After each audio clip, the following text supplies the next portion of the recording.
Washington, the NFL on CBS Sports brings you an interconference matchup with great playoff implications. The San Francisco 49ers and the Seattle Seahawks. And here's what's happened so far today in the NFL playoff picture. The Broncos leading Cleveland. If they win, they're in. The Oilers, with a big lead over Pittsburgh, appear to be the AFC Central champions for the first time. These two teams here are back farther in the pack. San Francisco must keep winning. Several teams ahead of them, as you can see in the NFC wildcard race. In the AFC, an even tougher road to hoe for the Seahawks. They must win the remaining three and look for some help elsewhere. Hello, everybody. I'm Tim Ryan with Irv Cross here at the Kingdome, and the 49ers come in here against the Seahawks. Steve Bono at quarterback. Everybody knows that. What they don't know, a bunch of banged-up defensive starters. They come limping in here, Tim. We'll talk about some of those changes right now.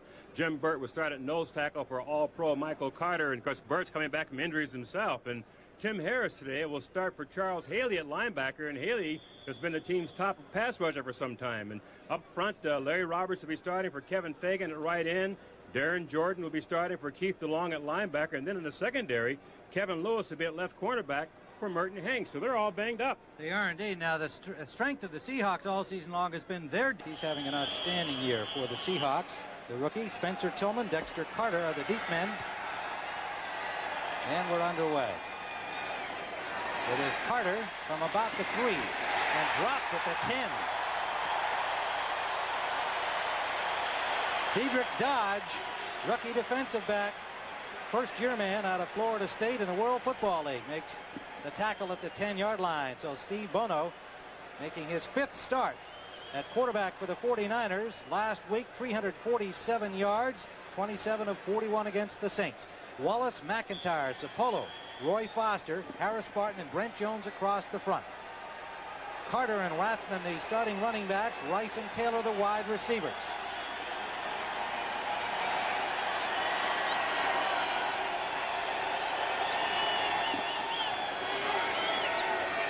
Throwing on first down.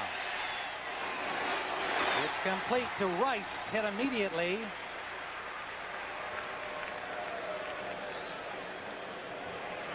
And a gain of only about 4 yards on the play. Out to the 14-yard line. Steve Bono, in his 7th year in the league, but only his 5th start as a 49er, and his only other starts, the replacement team of the Pittsburgh Steelers during the strike year. Steve Young is available in uniform on the sideline, recovering from his knee injury. 2nd down and 6. I formation, Henderson behind Rathman. Play action, deep for Jones, incomplete. And the Seahawks were ready for that play. They had double coverage on Jones by the time the ball arrived, led by the safety, Robert Blackman, number 25. Defensively for Seattle, Cortez Kennedy, their outstanding 2nd-year tackle, had 12 tackles against the Chiefs last week. He's joined by Jacob Green, Jeff Bryant, and Tony Woods, the converted linebacker, when Seattle went to their 4-3 a year ago.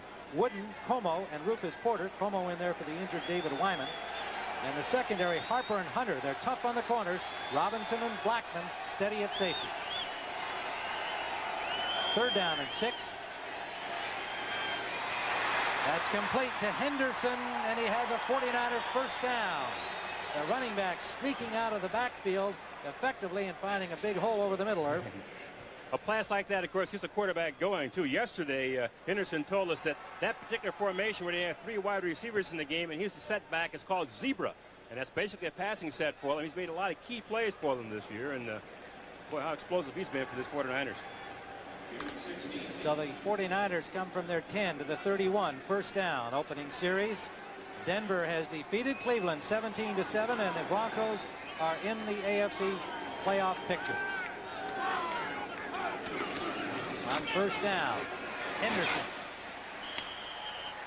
Got a couple at most. Rufus Porter, linebacker number 97, the 4-year man out of Southern, made the stop.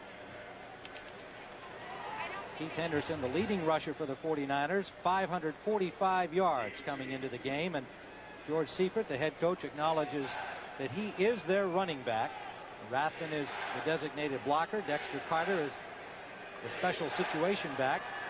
It's created a little bit of a controversy in the Bay Area among the media and some of the fans. The #1 pick Carter out of Florida State, 1990.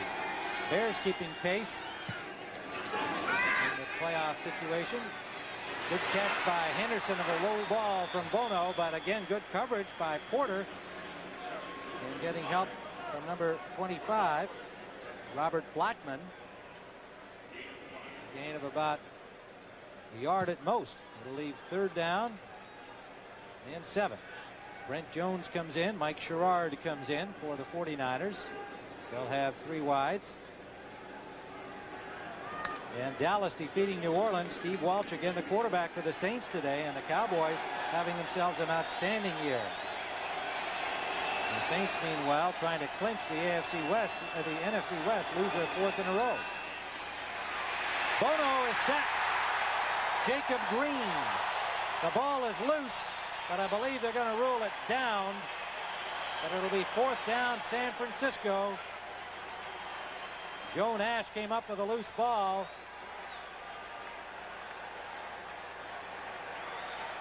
Steve Bono facing Jacob Green. Here's what Bono saw, Tim. 7 defensive backs. 1, 2, 3, 4, 5, 6. A guy in here is 7, and it caused some confusion. I call that a coverage sack. They do like to get rid of the ball quickly, and he was unable to do so, enabling Green the chance to make the tackle. The punt by Crocott. Chris Warren dropped at the 30-yard line by Harry Sidney. A 43-yard punt. And so Seattle will have the ball for the first time when we return to the Kingdome. No score.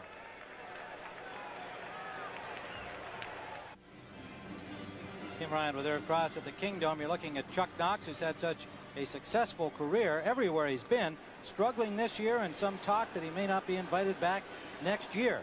Against the AFC West this year, the Seahawks are only 2-6, and never before in 8 seasons as head coach here has Knox had Seattle finish worse than 4-4 in AFC West play. Tim, I talked to Tom Flores about that, the general manager with Seattle. He said that Knox had his contract extended 2 years, but at the end of the season is subject to review by management as well as Knox. So we have to wait and see what happens when the season ends. When he asked Chuck about it, he said, I want to coach next year and preferably right here. First down, David Craig. And off the hands, the fingertips of number 89, Brian Blades. And the coverage by Don Griffin. David Craig, highest percentage of passes completed in the NFL, nearly 70%. David Craig returning from an injury, and Andy Heck, Warren Wheat today the starter for Derek Grills, Feasel, Millard, Lee, and Mike Tice the tight end. John L. Williams, James Jones, 2 big backs with Brian Blades and Tommy Kane the wideouts.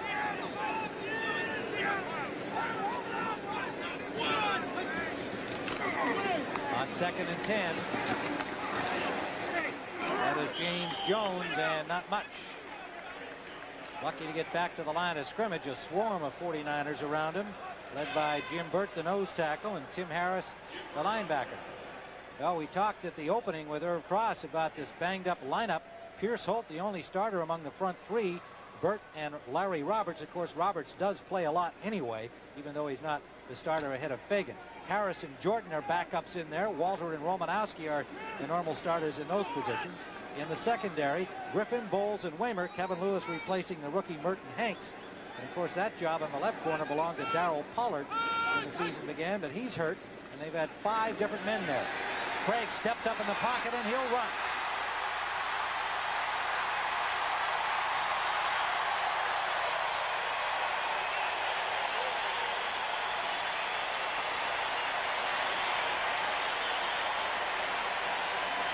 To the 45-yard line of the San Francisco 49ers. Craig talking to Tommy Kane about where he was trying to throw the ball to him, I think, but he turned it into a first down in Niner territory, 24 yards. Big play for him. The 49ers went into a nickel defense with 4 down linemen in the game and 5 defensive backs, and things just opened up inside because the middle linebacker had vacated the area. Craig had lots of daylight. On first down, as we give you a quick look at our CBS Sports Wire, we'll keep you up to date on all of the Games affecting the playoffs, of course. That's complete to John L. Williams, his 53rd catch of the season. An outstanding receiver out of the backfield, a gain of 7. Kevin Lewis, the new cornerback over there for Merton Hanks, number 45, had the coverage. Lewis, a second-year man out of Northwest Louisiana, came as a free agent from Phoenix a year ago. Normally in their nickel package, but the starter today, Hanks, broke a thumb. Actually, it turned out to be not his thumb. It was a broken bone in his, near the base of his index finger. Initially, they thought it was a thumb injury.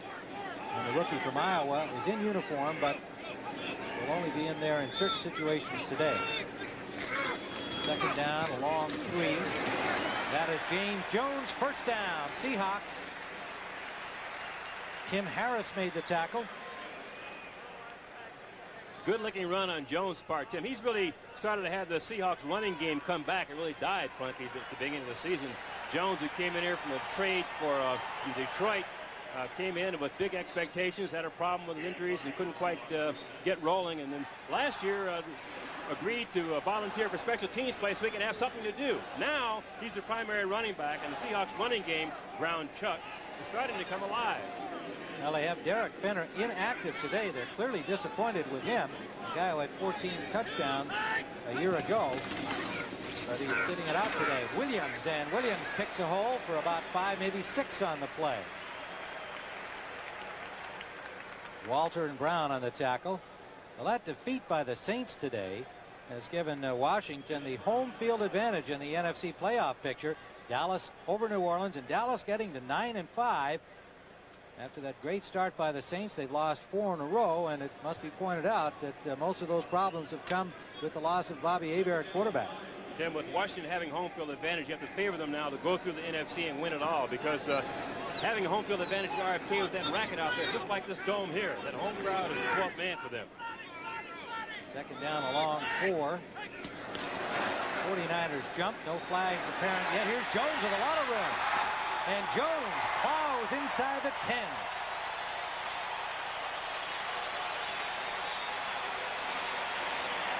Kevin Lewis, the man to finally get him down. First and goal, Seahawks. Good looking play. It's hard to sweep good defensive teams, Tim, but watch what happens here. Simply straight ahead blocking. Jones has an option of going inside or out and just breaks this thing to the outside. And frankly, Tim Harris on that side gets caught inside, can't turn it back, and Jones comes up for a big gainer. John L. Williams did a great job of blocking. Philadelphia has defeated the Giants. They lost Jim McMahon in the second quarter. Jeff Kemp took over, and the Giants appear to be out of the playoff picture. Former Super Bowl champion. Williams still going.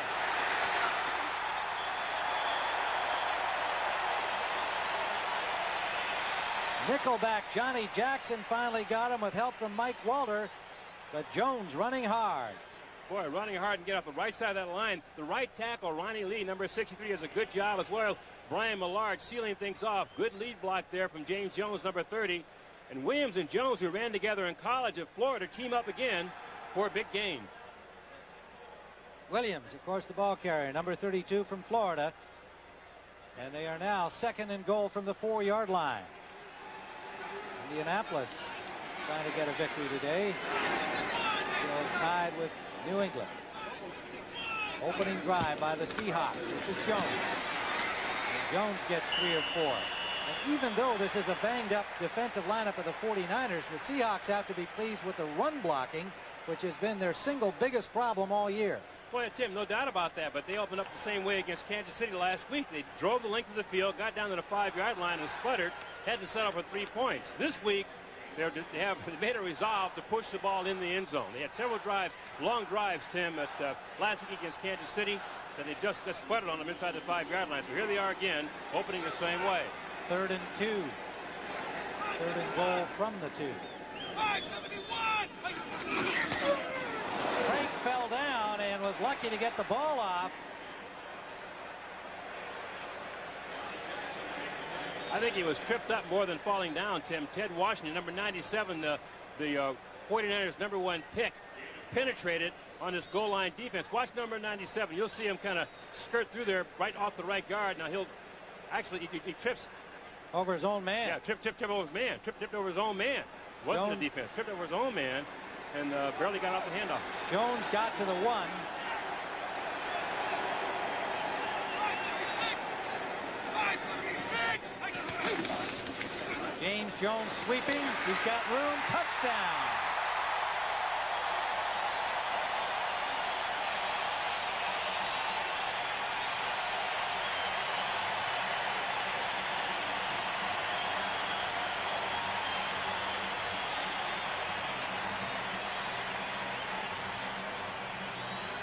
James Jones, a 9-year veteran from Florida, opens it for Seattle. They made it look easy, Tim. It's a toss to the backside. Tight end gets a good block inside, and Jones, untouched, waltzes into the end zone. And that's the first touchdown by James Jones since 1988. Of course, last year, Derek Fenner was the primary running back, and Jones has taken over that role here in the second half of the season. And a misplay on the point after. So John Casey had no chance to kick it. Craig, little difficulty with the snap from Grant Fiesel. So a missed point after, and the Seahawks, after an impressive drive, end it ingloriously. Let's see the snap. It just bobbled by Craig.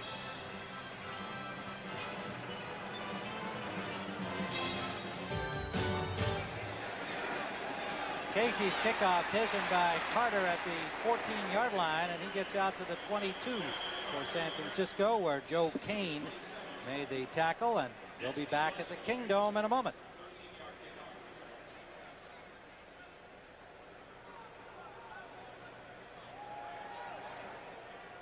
What the male equivalent of a seamstress is. I guess a seamster, Herb, I'm not sure. But anyway, Bronco Hinnick, the equipment manager, shows that he's got the skills there, sewing up the jersey. Couldn't they brought another one for this guy? Linemen don't get those tearaway jerseys like Baxter for crying out loud. Come on, you sew it up and let him get back out there and bang heads. Michael Waller, the linebacker, getting a little repair. We saw that last week in Miami. They had to sew up Farrell Edmonds' jersey. Henderson and Rathman in the backfield for the 49ers on first down. A gain of about 2 for Henderson, the third-year man from Georgia. 7-0 or 6-0 lead for Seattle with the missed point after, as Dave Craig simply dropped the snap from Grant Fiesel, giving Casey no chance to kick the point after. So a 6-0 lead for the Seahawks. They had 63 yards rushing in their opening drive, and they've averaged only 88 yards a game this year. Well, looks like Jim Burt's needing a little repair on his jersey. He likes his jersey real tight, so he can't be grabbed. So that's what they're doing there, I think.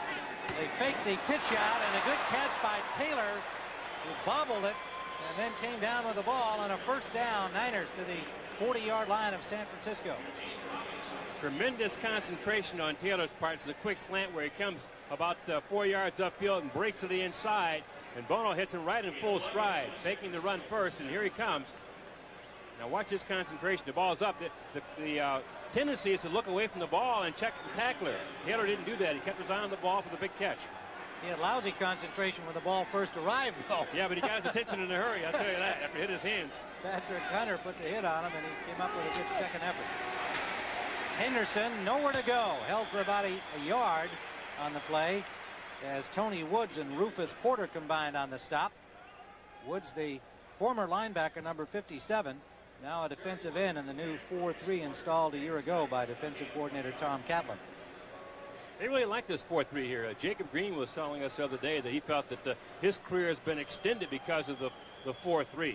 Woods has done a good job at the right end, and Jacob Green on the left end feels that because they can spread out now, they can have more room to maneuver out there, and it's made it better for them. Second down, a long 9 for San Francisco.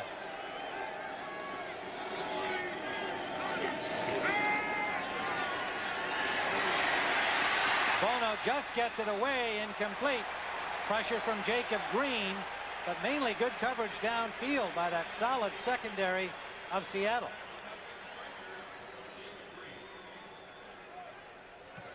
Joe Montana, of course, still out with an injury, but on the sideline along with head coach George Seifert and signaling in the plays here. And of course, Steve Young in uniform is the backup today. Tim, people are making comparisons with Bono and Montana. They look so much alike. And R.C. Owens of the 49ers was telling me during the pregame warm-up that if you were to take off Bono's jersey and put on number 16, just have him stand there, he looks just like Montana. Huh. 3rd down and 9. Bono gets some more time, and too high. Intended for Rice. Again, solid coverage by Patrick Hunter on the hook. And San Francisco has to punt.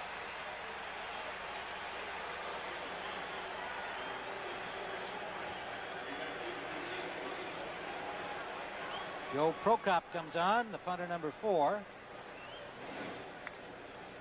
And it's Chris Warren back to receive it, standing at the 16-yard line of Seattle. San Diego and Kansas City go to overtime. And Indianapolis and New England at the same score in overtime. Prokop's punt hangs up a little bit. Taken at the 15 by Warren. And he is hit at the 20-yard line, a 42-yard punt. So Seattle has stopped San Francisco on 2 consecutive possessions, and they lead 6-0. Young and chatting with Joe Montana. Well, usually Steve Bono comes over between plays to chat with Montana too, but those 2 guys have an awful lot to talk about between the 2 of them. 2 great quarterbacks out of action. Seattle 1st down from their own 20-yard line. They lead 6-0. Stop San Francisco on their first 2 offensive possessions. Sean L. Williams. And he gets maybe 3 running into traffic, led by Pierce Hope, the left defensive end, number 78. If you've just joined us along the way, 5 starters out of the 49ers starting lineup today. Carter is down. DeLong is down. Hanks, Haley, and Kevin Fagan. Detroit on top of the Jets 14-0. Lions having an outstanding season, trying to keep pace with the Bears. They can get to 10-4 today. 2nd down and 7.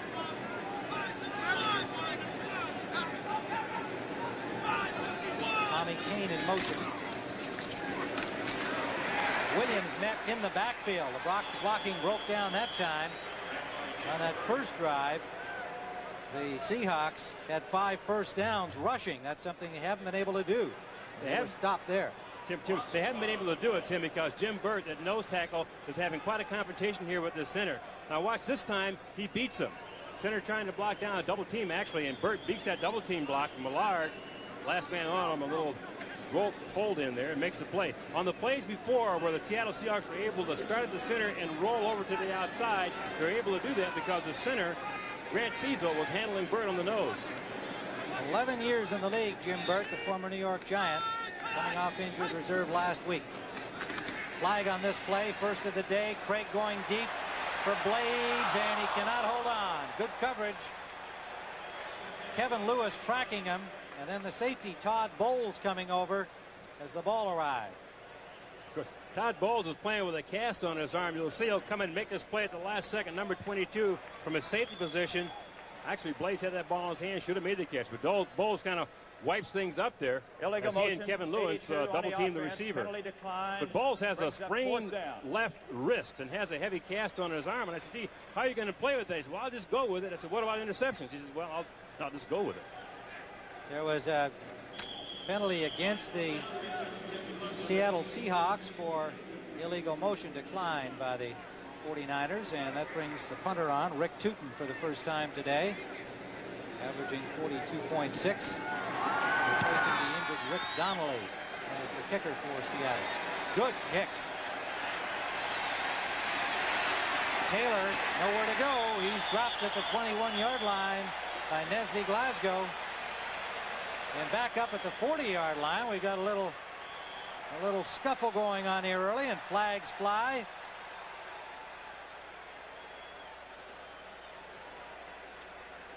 Joe Kane into it, upfield.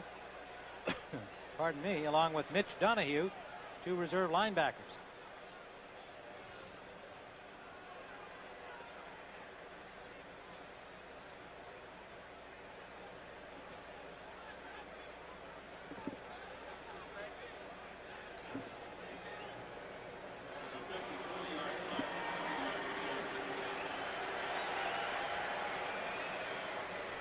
Personal foul. Number 59, unnecessary roughness. A hit on a dead ball. 15 yards. First down. He didn't hit a dead ball. He hit a live player. Howard Rowe, the referee, assessing that 15-yard penalty. So suddenly the return comes up to the 41-yard line. A lot of times what happens, Tim, is that when you get a long kick like that, Kane was coming up to try to, wipe out the defense, and really he was like 20 yards upfield and didn't realize, I guess, the play was dead. But it wasn't. It's nothing. Good field position. Screen pass. Rathman. Good defensive play. Rufus Porter.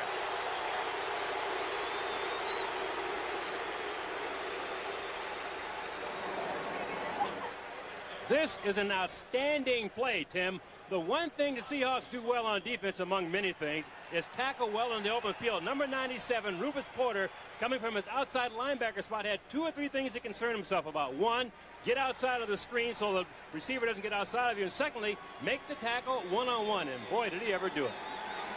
Rue, everybody says. Rue. Second down and 12, a loss of 2. That's complete to Taylor. First down, 49ers. Into Seahawks territory at the 44.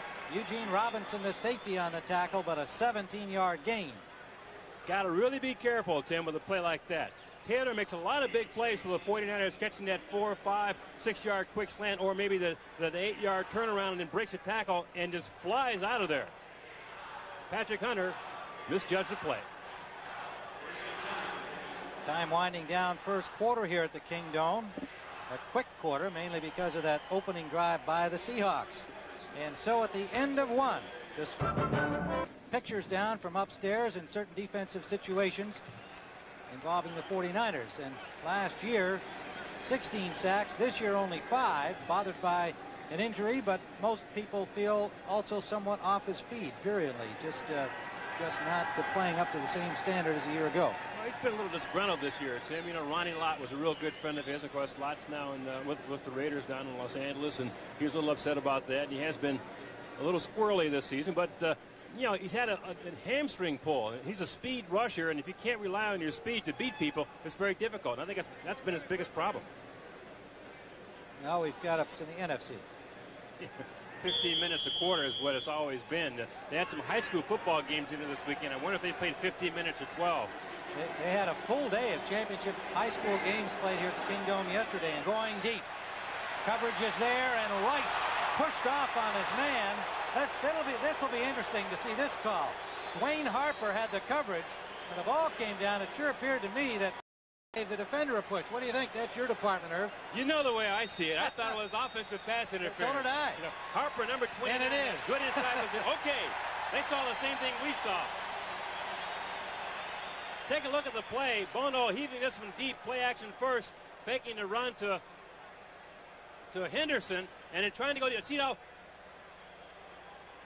Jerry's trying to separate himself from the defender there as he pushes off to get a little daylight. You can see there right now. His hands are up. Here he pushes off the defensive back, Dwayne Harper, with excellent position. And there's a foul. So the 49ers get flagged. Harper with 4 interceptions this year. The 4-year man from South Carolina State. Was drafted in the 12th round in 1988. Has developed on the right side. Patrick Hunter. Number 80, 10-yard penalty. Tim, Harper this year is having his best season. Both corners, Harper on the left side and Patrick Hunter on the right side, are playing outstanding football and do a great job in one-on-one coverage. And that's one reason why they haven't given up 300 yards passing this year. Mike Sherrard comes in, at wide receiver on the left side. First down and 20.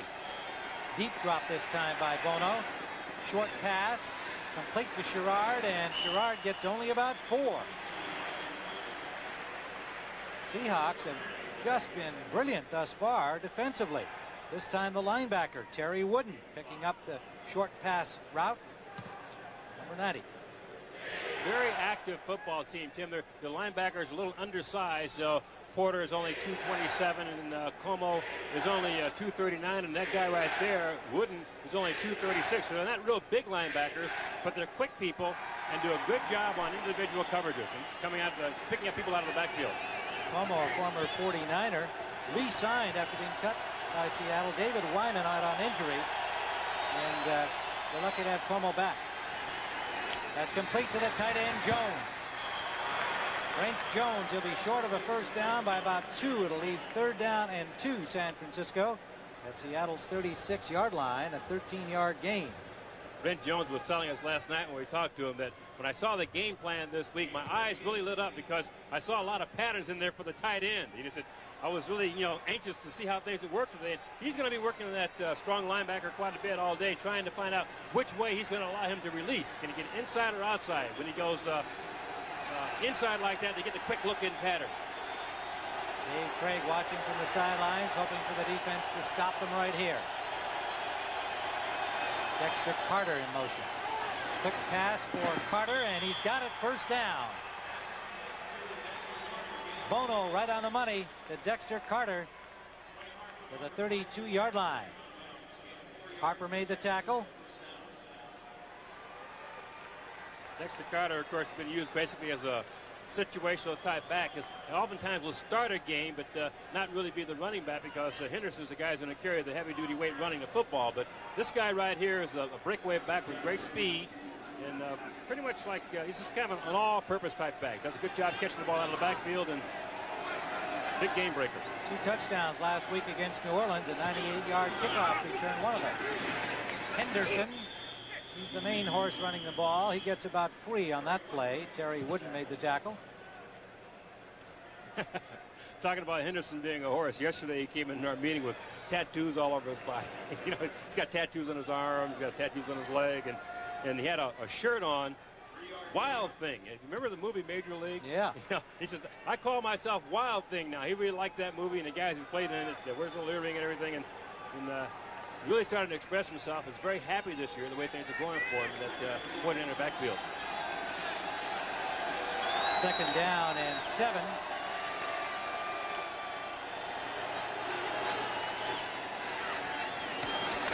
Sherrard dropped immediately, a gain of maybe 3 before he's driven back by Patrick Hunter, the 6-year cornerback from Nevada Reno.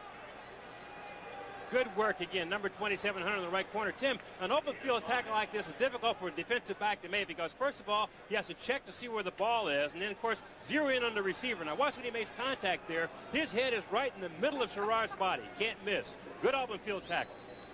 4 new defenders come in now on 3rd down and 3.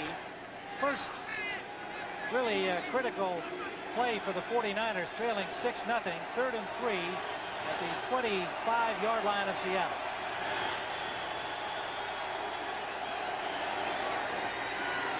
Bono, a lot of time complete to Taylor, first down, 49ers. Seattle, not much of a pass rush on that play, and Bono, a lot of time, puts it right where he wants to, in the hands of John Taylor.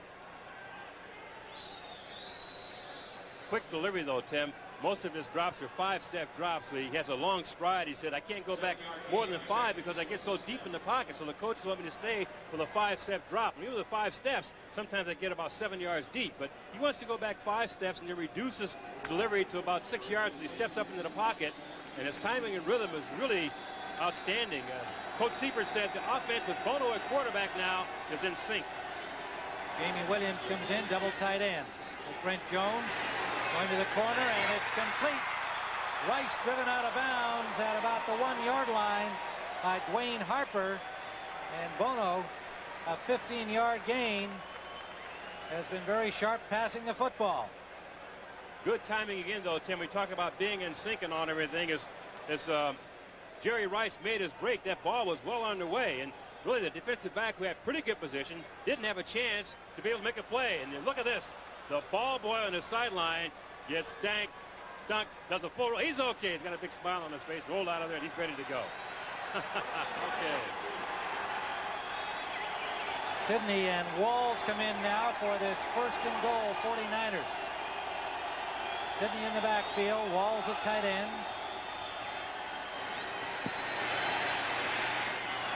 And he's forced to throw it out as nobody was open in the end zone. That was not a great looking play by the 49ers. What happened here?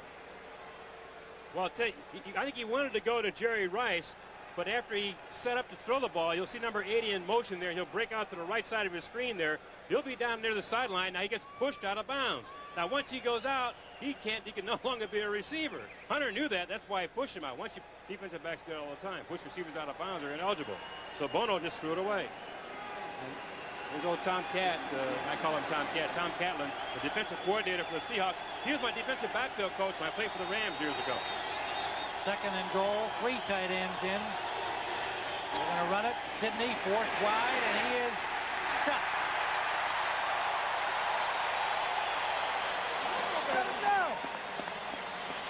Patrick Hunter with the initial hit, and then Wooden and Nash there to help him. 3rd and goal. Pretty tough defense down here, Tim. Goal line defense, number 96. Cortez Kennedy does a good job penetrating. What that does is it forces the pulling linemen to go deeper than they want. So therefore, the back couldn't make the turn. So Sidney is forced to take a loss. Walls comes out of the lineup. Ken Behring, the owner of the Seattle Seahawks, who works the sideline with his team. Watching here.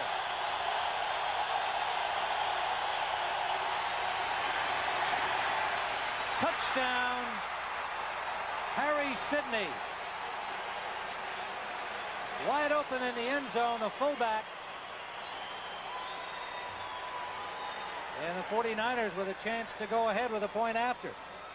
The thing that really impresses about Bono, Tim, is his coolness under pressure. Now here he feels some heat, but it doesn't really bother him. He reads the coverage, finds out on the backside he's got Harry Sidney wide open in the end zone. He takes the easy 6 points. But this guy looks like he's been around as a starter for a long time. Very cool.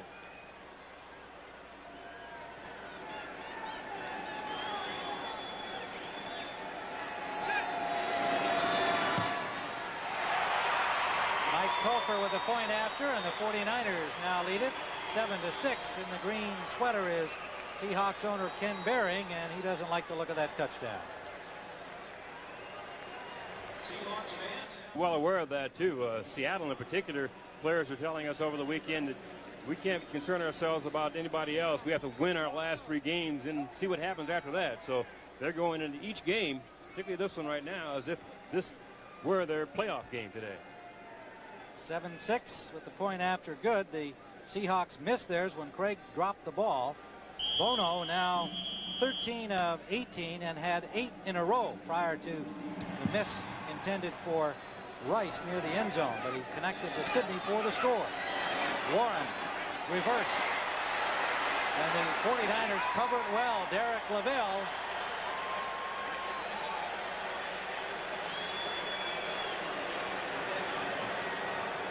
So the 49ers special teams did a good job, and Seattle will start deep in their own end. So they start from there. Craig has thrown only 3 passes so far. Here comes number 4, and it's complete. Good coverage by the 49ers. Walter is there, as is Romanowski. Well, next week,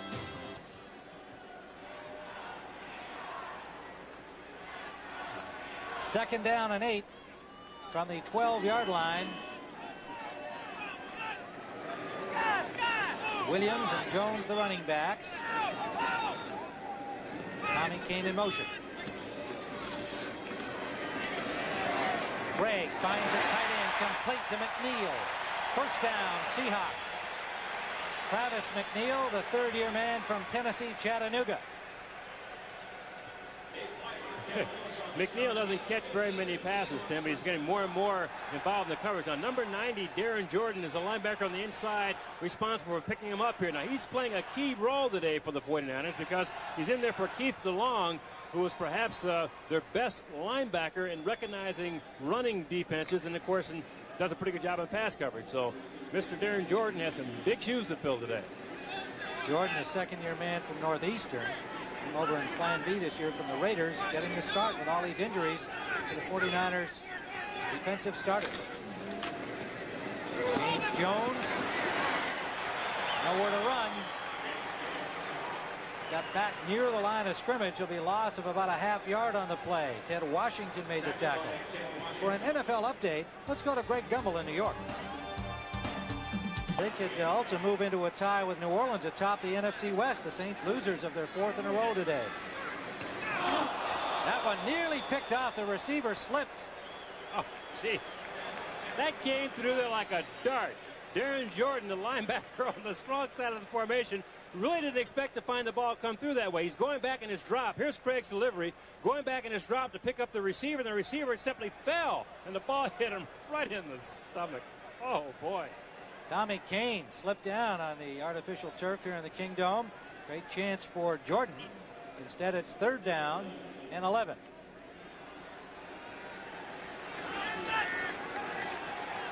Craig shifts to the shotgun. 4 wide receivers. Chadwick, King, Blades, and Lewis Clark. Craig wanted to dump it to John L. Williams. Williams wasn't ready for it. And so that play just goes awry as Craig kept the ball. Craig was worried about crossing that line of scrimmage. Decided he better hold on. But it's 4th down, so not a good play for the Seattle Seahawks. Tim, the guy who made that happen, though, was Tim Harris, number 92. It's a defensive end really on the backside of Craig. And when Craig set up the throw, Harris was putting pressure on him and forced him out of there. The whole play just fell apart. Kevin Lewis goes out to return this punt from Tootin. John Taylor normally there. And Lewis bobbles the ball. Still loose. Seattle.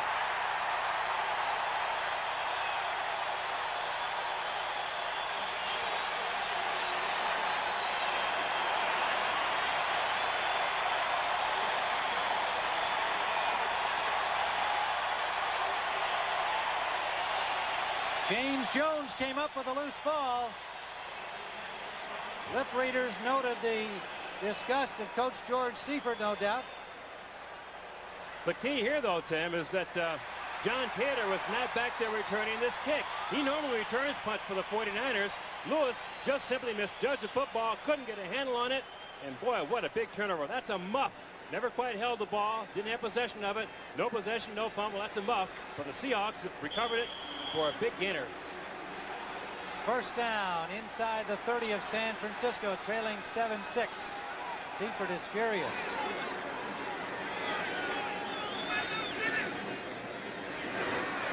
Play action, fake lateral, screen back to the other side. Williams.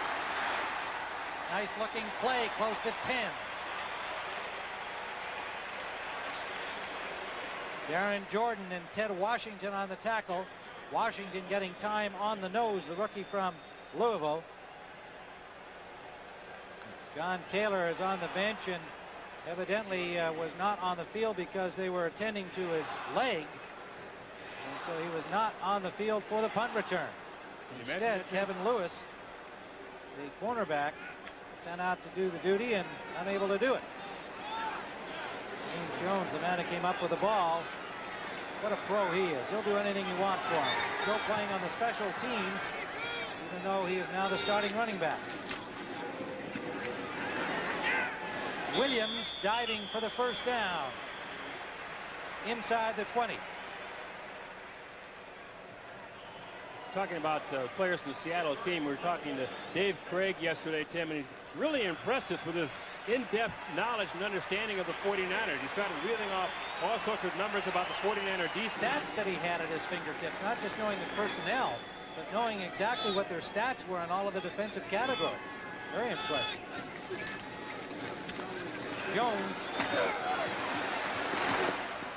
Jones just got back to the line of scrimmage as Walter made a good play. Mike Walter coming up to force it inside. Romanowski and Washington cleaned it up. No gain. Well, for Seattle, it's what it amounts to is they have to win their last 3 games. Yeah, Tim, you and then bet. hope for some help. 2nd and 10.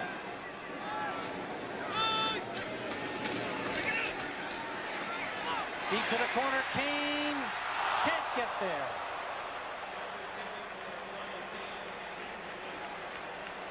just a little bit overthrown. Kane was 6 feet open.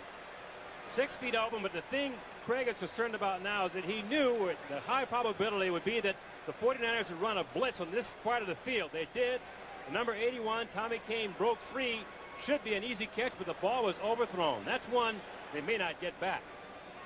Well, and that's exactly what Craig said about all those defensive stats. He said, well, what do those tell you? He said, well, what it tells me is these guys are hard to move the ball on. They're the 5th-rated defense in the league. When they give you an opportunity, you've got to capitalize. You won't get too many chances to make plays, and that was one there. And the ball is loose and incomplete. Was he lucky there? They're calling it a fumble. Tim Harris right in his face.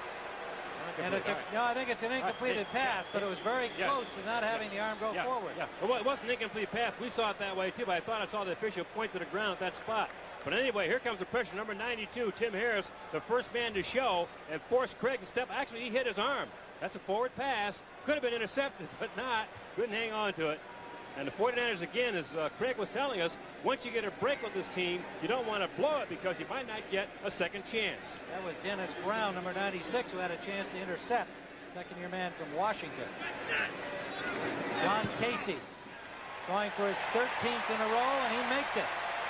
13 consecutive field goals for John Casey. The creators of the Mitsubishi 3000 GT. The San Francisco 49ers 7.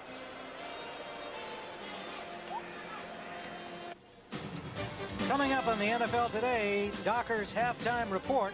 Greg and Terry will have all the scores, highlights, and latest information, and a complete playoff update for you. And much action in that department today. Houston finally clinching the AFC Central crown. Hard to believe it's their first title ever.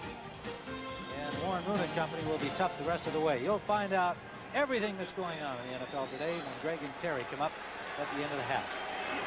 2 minutes to go exactly here at the Kingdome. 49ers first down at their 44. Sideliner for Jones.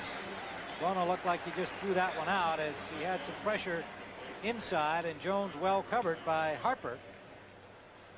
Well, he makes quick decisions, Tim. He knows where he wants to go with the ball right away. He's at that 5-step drop. We talked about that before. But while he's getting back into his drop, he's reading defenses, ready to put the ball away. He said that Joe Montana has been an unbelievable help to him. He'll come on the sidelines between plays and consult with Joe. What did you see? What do you think? And Montana's been giving him the advantage and of all of his many years of experience, and it's really paid off for him. Rice, Taylor, and Sherrard, 3 wide receivers, 2nd and 10.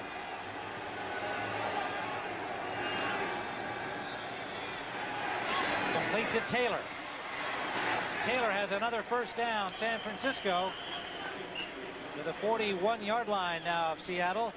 James Jefferson, one of the 7 DBs in there, and their 4-7 alignment. And the Seahawks trying to slow things down here. Jeff Bryant complaining that his ankle is really hurting him a lot. Oh, well, maybe it is. But we'll see what happens here. He'll have to leave the game here. They're calling a timeout for him. Apparently he did hurt his ankle. And he has to get some medical help here. I mean, I'm not going to say he doesn't have a sore ankle, but he seemed to be running back to the line of scrimmage and stopped just short of his side of the line. Let's take a look and see if Jeff had a hit on the last play that created that, and he just may have been legitimately gamely trying to get back there. Well, he's one of these guys, though, Tim, who plays everything full bore. You know, it's and here he is right now. You can see he just blocked here. He just blocked and pushed over a blocker, and it's like he twisted something, whether it's his ankle or knee. We'll find out when the report comes back to us, but he's injured. No question about it. You can see it on the replay. Bryant taking a hit inside, and he'll be helped out. We've got 1:31 remaining first half.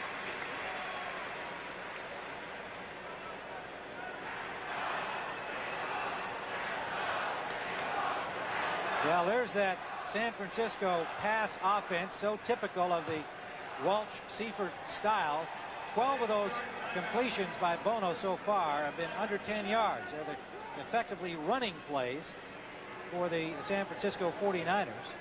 Now, they'll hit the backs coming out of the backfield, but on the other hand, when they go outside to either Taylor or Rice, they can hit a fairly short pass, you know, a 10, 15-yarder. And these guys, because they're such great runners, you know, can make them long gainers. So why open it up? You know, why not play a conservative passing attack and then go up top deep every once in a while to keep the defense honest? And it's been a very effective attack for the 49ers. Timeout charge to the Seahawks with the injury to Bryant. Cortez Kennedy comes back in. He had been getting a rest along with Tony Woods. They had Scow and Nash in the lineup, and Kennedy's back in. Goes down. Bono under some pressure and overthrows Henderson. Good charge by Joe Nash, the 31-year-old 10-year veteran from Boston College. 2nd and 10. Tim, what happened on this is that the Seahawks in their 7 defensive back configuration went into a double zone, which meant the cornerbacks on the outside rolled up and took the outside receivers. And that means the tight end, Brent Jones, for the San Francisco 49ers would usually be open. But because James Jefferson was playing the linebacker spot in the 7 defensive backfield alignment, they couldn't get the ball to him. He had him covered like a blanket. So it's 2nd down. Same defense in there. This time the short pass to Henderson, and he's tackled from behind by Hunter, but the stronger Henderson scrambled for an extra 2 or 3. Let's see where they spot the ball. Short of the 1st down, 1:12 on the clock, and a timeout taken by the San Francisco 49ers. So with 1:12 to go, it's still 9-7. I have Denorex on this side. As soon as I put Denorex on my hair, I felt like the itch was going away. What does the Denorex tingle tell you? The tingle feels like it's taken away the dandruff. Extra strength Denorex with conditioners has strong medicine to fight dandruff and its itch, plus conditioners to leave hair healthy looking and manageable. The Denorex tingle tells me it works, and I see that it works. I have no dandruff, and I have no itch. Denorex with conditioners, the dandruff shampoo you can feel working. Doubleheader action next Sunday on CBS starting at 12:30 Eastern Time of the NFL Today. Dallas at Philadelphia, the Rams at Minnesota in Game 1. And then in doubleheader action later in the day, the Giants at Washington. And Phoenix will be at Denver here on CBS Sports. 3rd down and a long yard. Taylor in motion. For Jones, incomplete. Coverage by James Jefferson, who actually knocked him down, but the ball had already sailed over his head. This is the matchup we were talking about, Tim. Normally a linebacker would be covering Brent Jones on this play, but because they have 7 defensive backs on the field, he winds up picking up a defensive back. Now Jefferson did bang his foot there. You can see right there is a little tripping. Officials ruled incidental contact, so they didn't call the penalty. But that's one that could have gone the 49ers' way. Well, uncatchable too, though. I think that ball was well over Brent Jones's head. Mike Kofer is now attempting a field goal from the 40-yard line. Kofer, a disappointing year, 12 of 24. And he hit the upright, but it's good.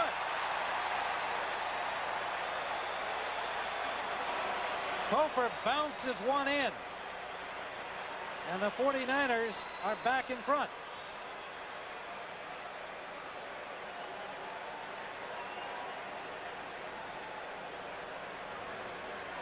Let's see that again. Up high on the upright, Tim, and took the right bounce inside. Well, Kofer, when things were going badly a few weeks ago, with his percentage at about 50%, he looks like he's going to miss this one. Then he goes, whoops, it's in. And of course, everybody got on him and said, well, you know, you've been a consistent kicker here. What's going wrong this year? And he's a native of South Carolina. He knows about the farm country. He says, well, you don't sell the farm just because a few cows die. Well, I guess not. But kickers in the National Football League oftentimes don't get a chance to live as long as cows. That's true. But he's done the job here for many years for the 49ers, so they stuck with him, and he banks one in there off the upright. And the 49ers now lead it by 1.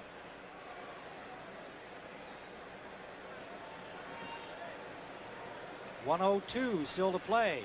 First half. That victory by Houston over Pittsburgh, clinching the AFC Central for them.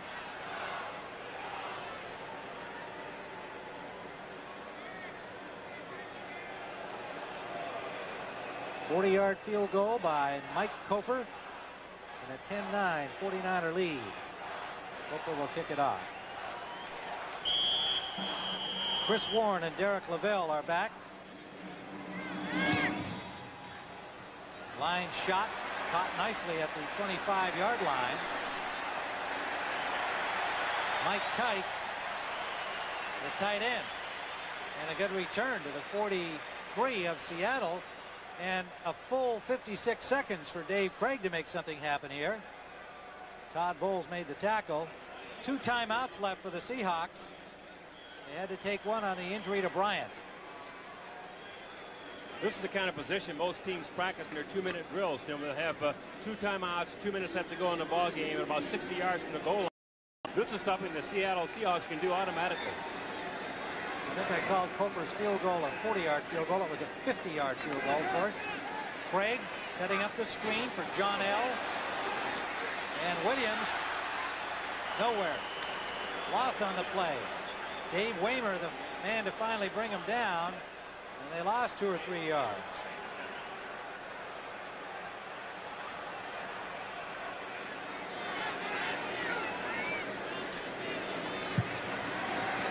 Craig, deep sideline, and throws it out of bounds as Tommy Kane had Kevin Lewis in good coverage.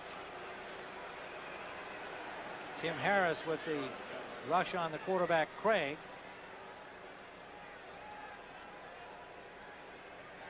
Craig last week against Kansas City in a losing cause, 16 of 25, 1 interception. Craig's been knocked down quite a bit, though. Tim was sacked 35 times coming into this game. The Seattle quarterbacks were sacked 35 times coming into the game. And one reason for it, I think, is they have a lot of formations with what I call an empty backfield. Once the ball is snapped, all the receivers and backs are out of there, and Craig's back there by himself. Now he has some help. He's got a man open out the left side, Blades, and Blades trying to get to the marker, and he does. Just 24 seconds on the clock as he got out of bounds to stop it. David Whitmore, number 41, forced him out. Blades has been nursing a number of injuries this year, too, Tim. He's had problems with his ribs and has bone spurs in his ankle, and he said that it only hurts him when he cuts. When he runs straight ahead, he's all right. When he has to cut sharply on a pattern, sometimes he has problems with that ankle, and I'm sure that one might have given him a little pain, but he came up with a key catch. Well, they're measuring here, and he may be just short. He's also now today bothered with a shoulder injury, so he has been banged up, and you can see they're indicating, well, what are they indicating here? It's short. Short by just an inch or 2. Chuck Knox will decide what to do here with 24 seconds left. Irv, you're the coach. What do you do here? Well, you get the first down, you run it, but you got concerned about because time on the clock. He has 2 timeouts left, so you go ahead and run the ball, and boy, I tell you, get the clock stopped as fast as you can if you don't get in the end zone. That's the choice right now, I think. 4th down and inches. They haven't done too well in this department. They're only 1 of 8 converting on 4th down. That's worse than the lead. 24 seconds left. They're showing run. And Craig dives for it. They get the timeout. 21 seconds left. Pretty good move the way they did it. Craig took the ball, and James Jones turned around and went to the referee. Timeout right now, and they got the clock stopped right away. So we'll be back at the Kingdome in a moment. Because AT&T knows that there's news to share and times to remember and plans to be made and stories to tell. Now your savings are better than ever before. 30% off calls from 5 to 10 p.m. for Reach Out America plan customers with an evening discount during this holiday season. There's never been a better time to be with us. 30% off Only for you, only from us. Tim Ryan and Irv Cross here at the Kingdome back in New York. The NFL Today halftime report with Greg and Terry coming up. Scores and highlights. All of the interesting events today affecting the playoff picture. 21 seconds remaining here. 49ers lead 10-9. A missed point after. The difference so far here in the first half. The snap fumbled by Craig, giving John Casey no chance to kick it. First down, Seattle. 4 receivers in. Complete out the left side. Chadwick, number 88. David Whitmore on the tackle. He got about 8.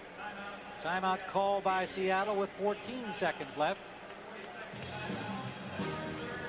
14 seconds left, Tim, but the big factor now is that they don't have any timeouts left. At this position of the field, you know, if you're coaching down there with Chuck Knox right now and Craig is coming over for some advice and what they want to do, he'd probably go ahead and take a shot from the end zone and miss it. Give Casey a shot. Field goal, yeah. Well, here's how the picture for the season has looked for the Seahawks so far. They have been in a lot of football games. Their record is somewhat deceiving, losing a total 5 games by a total of 22 points. And of course, Craig was out of there for a while, and Jeff Kemp just had all kinds of problems. He's now over with the Eagles, and in fact, led them to victory today after an injury to Jim McMahon.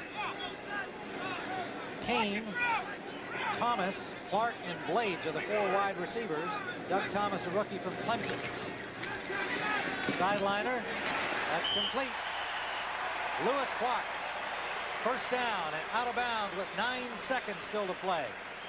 Well executed play. He played field goal all the way, Tim. He just wanted to move the ball another 4 or 5 yards to give Casey an easier shot at it. Casey has a long of 54 this season, and he is 13 of 13. His last 13 in a row. Once this season, he kicked 2 50-yard field goals. His field goal earlier tying the club record held by Efren Herrera. You know what this is, Tim? You go with the guy with the hot hand. In this case, Casey's hot with a hot foot. 13 straight. 51 yards away. That's not going to be there. Wide left. So the streak ends and the Seahawks come up empty. So the rookie from Georgia unable to regain the lead for his Seahawks. But their very solid defense has nonetheless done a pretty good job holding the 49ers offense to just 10 points thus far. No smiles from Chuck Knox on that play. Joe Montana, of course, out for the season and on the sideline out of uniform. Losing on the road, that's been a problem for them. And look at their record in prior years. They've been tough on the road. They seem to be coming back, though, Tim. You feel that rhythm, that 49er since in December, having to win and pushing the playoffs, seems to be coming back. Well, that's the end of the first half with the gun and the score. The San Francisco 49ers 10, the Seattle Seahawks 9.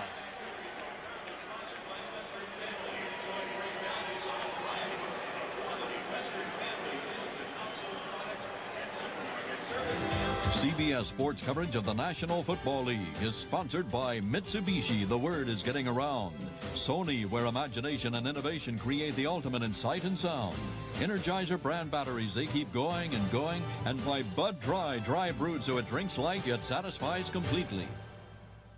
Had a couple of breaks here. Obviously, the fumble recovery by the by the Seattle Seahawks on the 49er miscue by Lewis, giving them that field goal shot. Yeah, well, the 49ers felt they gave one away there, but really on the opening drive, Seattle was very strong. James Jones went in and walked in the end zone after a pretty impressive drive and mixing up their plays both on the ground as well as throwing it. It looked like they had things pretty well under control early. Obviously, the score would indicate a defensive battle. We know Seattle, a good, solid defensive team. The 49ers, 5th in the league, but playing without 5 starters on defense. They've held Seattle to 9 points so far. Well, they had, and the biggest challenge is trying to keep that Seattle running game under control. You know, Chuck Knox wants to try to dominate an opponent by running the football if he possibly can. And with all so many key defensive players out of the lineup, that makes it pretty tough for the 49ers. But they've done a good job in the first half. They have, apart from that opening drive. They have been able to shut down Dave Craig and company. Kofor will be kicking it off to Chris Warren and Derek LaVille. Standing inside the 5-yard line of the Seahawks. Steve Bono off to a good start in the first half, showing the poise of a grizzled veteran, which he is not. This is just his 5th start as a 49er. His only other starts here, obviously, the fumble recovery by the Seattle Seahawks on the 49er miscue by Lewis, giving them that field goal shot. Yeah, well, the 49ers felt they gave one away there, but really on the opening drive, Seattle was very strong. James Jones went in and walked in the end zone after a pretty impressive drive of mixing up their plays both on the ground as well as throwing it. It looked like they had things pretty well under control early. Obviously, the score would indicate a defensive battle. We know Seattle, a good, solid defensive team. The 49ers 5th in the league, but playing without 5 starters on defense, they've held Seattle to 9 points so far. Well, they had, and the biggest challenge is trying to keep that Seattle running game under control. You know, Chuck Knox wants to try to dominate an opponent by running the football if he possibly can, and with all their so many key defensive players out of the lineup, that makes it pretty tough for the 49ers. But they've done a good job in the first half. They have, apart from that opening drive. They have been able to shut down Dave Craig and company. Kofor will be kicking it off to Chris Warren and Derek LaVille, standing inside the 5-yard line of the Seahawks. Steve Bono off to a good start in the first half, showing the poise of a grizzled veteran, which he is not. This is just his 5th start as a 49er. His only other starts as a replacement team quarterback for Pittsburgh in the strike season. Chris Warren from 4 yards deep.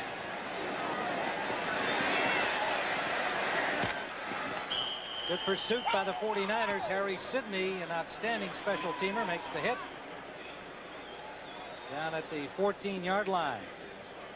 Well, back in the first half, this is the end of that opening drive by the Seahawks. James Jones, who ran hard and well along with Williams on the drive, took it in for the score. And then the 49ers touchdown came on this play as they got in deep. Bono found Harry Sidney in the end zone for the only 49er touchdown. Here's Kevin Lewis, who was in for John Taylor. Taylor had a sore knee at that point. Lewis, the cornerback, out there to handle the punt return, muffed it, and James Jones recovered, setting up the field goal by Casey. That made it 9-7 Seattle at that point. On first down, this is James Jones, and he gets about 8 on the pass from David Craig. Tim, I think he might have fumbled the football. Let's see what happens. The 49ers reacted as though he tossed it. He did. He fumbled it. James Jones carrying the ball in front of him, and after he made the catch, had the ball swatted out of his hand. San Francisco has a football. And it is 49er football. A swarm of white shirts around him. Romanowski, the guy that came up with it. Watch when he catches the ball. He's holding a ball in front of him, and number 99 does what he should do. Walder pulls that ball out of there. So the Seahawks cough it up on their opening play of this second half, and San Francisco is first down from the 23-yard line. 2 wide receivers to the right.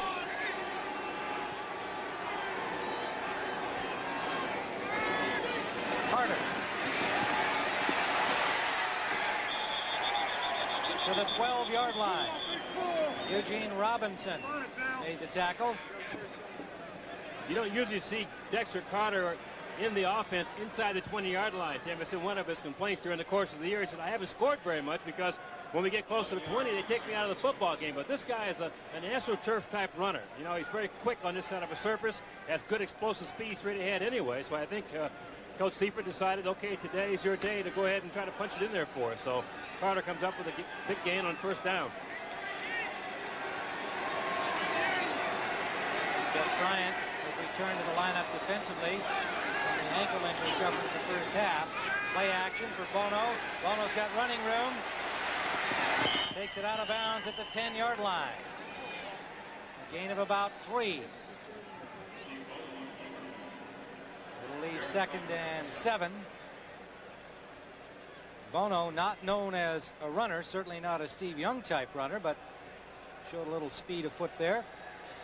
What you saw, though, Tim, I think, too, was his ability to be able to make a decision quickly. He didn't hesitate. As soon as he found everybody was covered, brought the ball down and got what he could out of it. One of the things Coach Seifert says he likes about him is that, first of all, he sees the field very well, and he knows where he wants to go with the ball quickly. Second down. They can get a first down at the 2-yard line. Carter in motion. Bono looks left, and now for Rice, touchdown.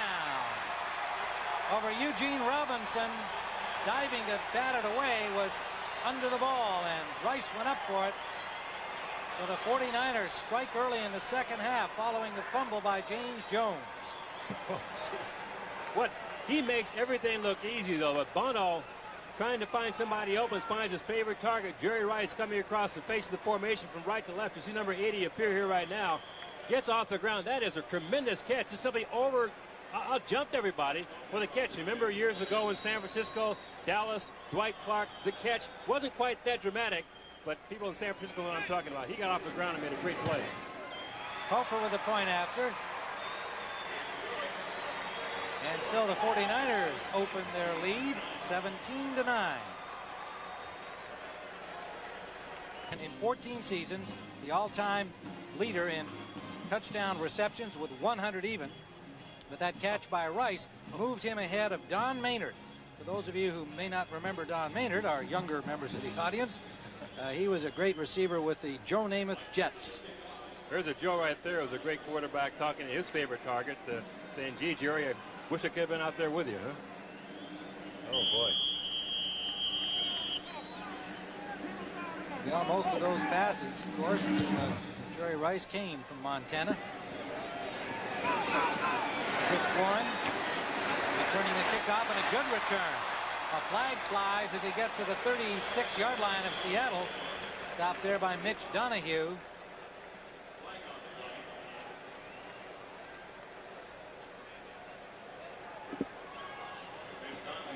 Referee is Howard Rowe, and he signals holding against the returning team. So Seattle not off to a good start. NFL stars like Tampa Bay. Unbelievable year down there. The guy's just been an outstanding linebacker all year long, and you won't hear much about it because they're losing badly. That's right. He's on his way to superstardom, that young man. Good friend of Derek Thomas. Kansas City on first down. It's John L. Williams for about 2. David Craig, 9 of 15 passing, 64 yards. Tim Harris made the tackle. Again, if you've joined us along the way, 5 missing starters on the San Francisco defense. Jim Burt is in for Michael Carter, who's out with a knee injury. Charles Haley on the sideline with a hamstring pull. Harris is there for him. Darren Jordan in for Keith DeLong, who's got a back injury. Kevin Lewis in for Merton Hanks at left corner. He has a broken finger. And, of course, Larry Roberts scheduled to start for Kevin. Has a first down to the 32-yard line. When the Seahawks had success running the ball in the first half, Tim, they had it going that way, breaking to the left and then coming across near the center, because Grant Fiesel is doing a pretty good job working against Jim Burt in the nose. And John L. Williams is following those blocks. He told us that one of the things he likes to do is sort of set up the blocks for the offensive lineman. And he has a good vision and done a good job on that play. Did a good job on that play. Seahawks had 69 yards rushing in the first half, and they average only 88 this year. That's been their major problem offensively. They're running it well here today. Now Craig, deep sideline, coming back to the ball well is Brian Blades, and a first down. Seattle. Blades slow to get up. Blades came into this game, Tim, with a little bit of a problem with his ribs, and it looked as though he may have a problem, might have a problem with it. Now, you see he's wearing rib pads. You can see around his waist, right below his number is 89. The pads bulging out to try to protect those ribs, but he was slammed down on the turf pretty hard and seems to be having some problem with it. But again, a deep sideline pattern. Griffin does a good job staying with it all the way and just bounced him off the turf. Boy. First down on a 12-yard gain. Derek LaVille, his first carry is good for 4 yards. Second-year man from Oregon.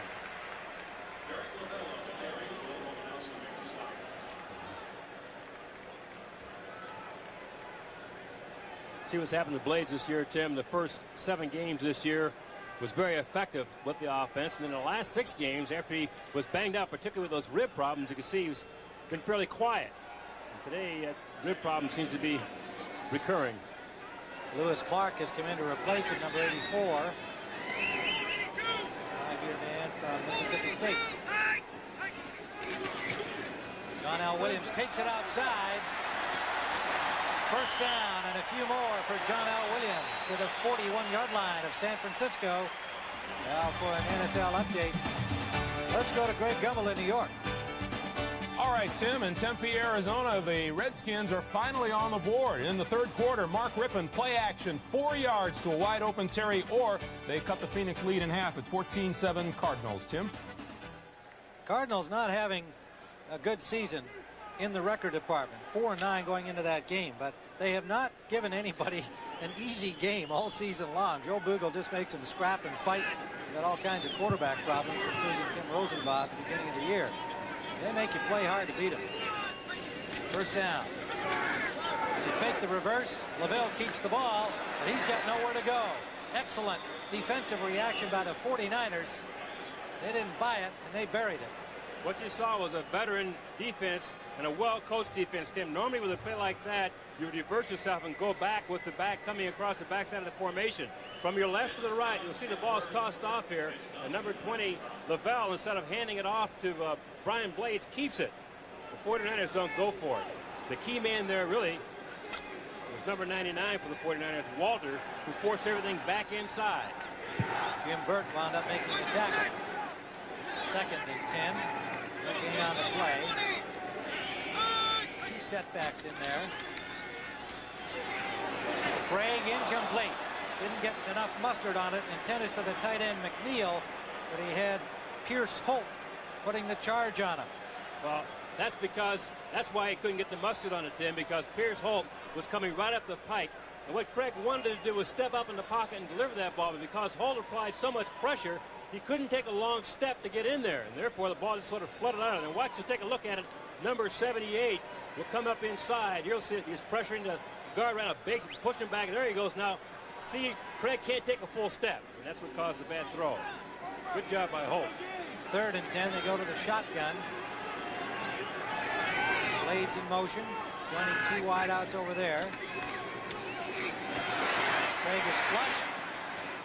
Tries to force it into the middle through 3 defenders intended for Kane, and that's incomplete. Todd Bowles coming up to break it up. Bowles did that several times against the Saints last week, had several near intercepts. Well, what happened? I didn't know. He told me that I have a sprained wrist. I said, well, was it sprained last week? He said, yeah, it was sprained last week, but I didn't wear the cast. That's why he was dropping the balls. He couldn't hold it because of the bad arm.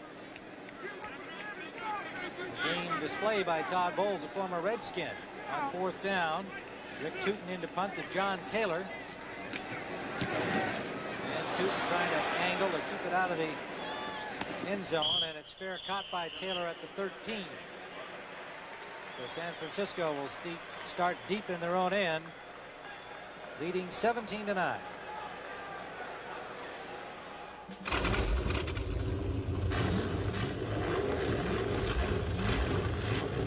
To demonstrate the superior color of new Kodak Gold 400 film, just open a box.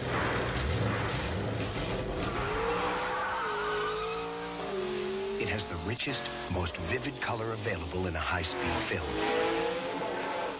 New Kodak Gold 400. Fast film. True colors. 7-Up would like to give you a gift of holiday cheer.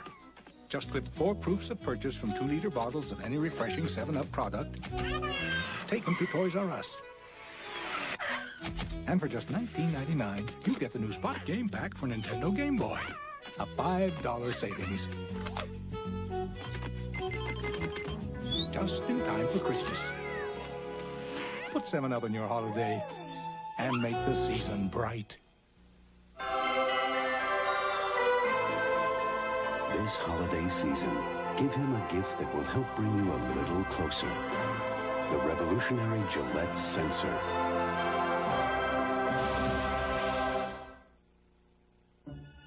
This year, brighten someone's Christmas with gold. A golden tool from the Skill Classic series. Give a golden tool this Yule from Skill. Magic Johnson in his first network TV interview talking about his illness, his family, his future. Face to Face with Connie Chung, a special edition Wednesday. Trainers have been busy here this afternoon on the San Francisco sideline. That's Jerry Rice having his ankle taped back up again. You saw his toe being taped just moments ago, and that's because he has suffered a turf toe injury. But with a quick tape job there during our commercial break, he's on the field ready to go. Taylor left, Rice right. First down from the 13 of San Francisco. Good protection for Bono for the tight end. Off the mark, intended for Brent Jones. Jones complaining that he was grabbed by the linebacker Terry Wooden, number 90. That falls on deaf ears. He threw the ball to the right receiver, but unfortunately for the 49ers, Terry Wooden did a great job covering Brent Jones. The Seahawks went into a double zone where the cornerbacks come up and take the wide receiver short, and the linebacker, number 90, stays one-on-one with the tight end. Normally, Brent Jones would make that play, but Wooden beat him that time. Bono 17 of 25 on the day, 146 yards.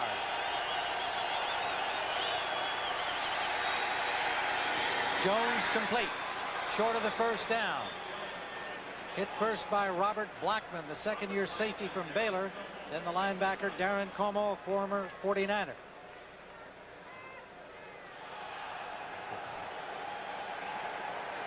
Steve Wallace is having a real big year this year, Tim, but you know he has a hearing problem. His left ear, he has a congenital hearing problem. He's deaf, as a matter of fact, in that ear. Number 62, Guy McIntyre, the left guard, is responsible for talking to Steve to give him the various line blocking assignments up there, and he said, I have to really yell pretty loud to get his attention.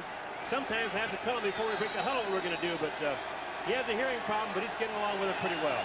And that's even more so here in the Kingdome. Henderson got about a yard on first down to the 25-yard line. Met there by Cortez Kennedy, the sophomore from Miami. Follow up on that Steve Wallace story, but that Cortez Kennedy is a guy who's going to be working against Guy Magner. But fill up on the Steve Wallace story, he's only given up one sack this year. You show you how kind of a year he's had. He has some pretty good pass rushers in front of him. The only sack he's given up was against New Orleans when Pat Swilling got to the quarterback. Henderson left limping. Dexter Carter in the backfield for San Francisco. Bono quickly out the right side. Sherrard make it to Rice.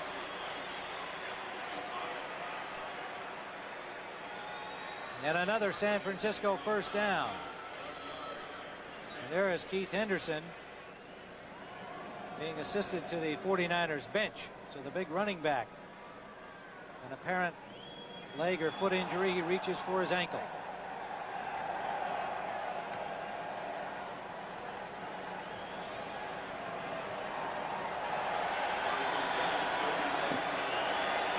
Just 12 more reception yards for Rice will give him 6 1,000-yard seasons. Rice in motion. And Bono trying to get to Rathman, had it broken up by Bryant in his face. Jeff Bryant, number 77. 2nd and 10. It's good to see Jeff Bryant back in the lineup, Tim. He's really an emotional player for the Seattle Seahawks. He's the #1 pick a few years ago, but is one of these guys who comes in the game and just gives everything he possibly has on every play, and it lifts that entire defensive unit.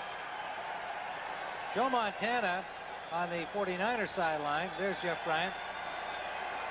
One of 4 first-round picks defensively. Green, Kennedy, Tony Woods, all first-rounders from 1980 up to 1990. 2nd and 10.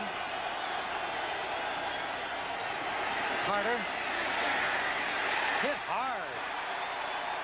Blasting through was Robert Blackman. And Carter got a yard at most. You know, the way that play developed, I thought a linebacker had made it the way Blackman hit. He comes up there with a lot of authority for a strong safety point. Number 62, McIntyre, is responsible for kicking out the cornerback. He does that. But here comes Robert Blackman. Boy, does he have a beat on the ball carrier. That's a linebacker's tackle right there. What a load. Seahawks in their 4-7. They just refer to it as their nickel, but it's their standard nickel using 7 DBs and no linebackers on the passing downs. Third down and nearly 9.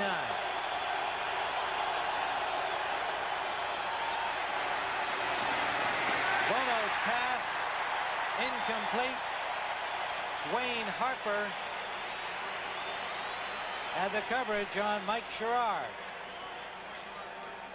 That's what Seattle's been doing all year, Tim. When they have a problem, they put those corners on the best wide receivers. Either Dwayne Harper or Patrick Hunter has the #1 guy. Hunter that time on the backside had Jerry Ricewell under control, so Bono went the other way. But Dwayne Harper was all over Sherrard like a blanket. Chris Warren back to receive Joe Prokop's punt. Prokop will hit it from the 27-yard line. Warren at the 25.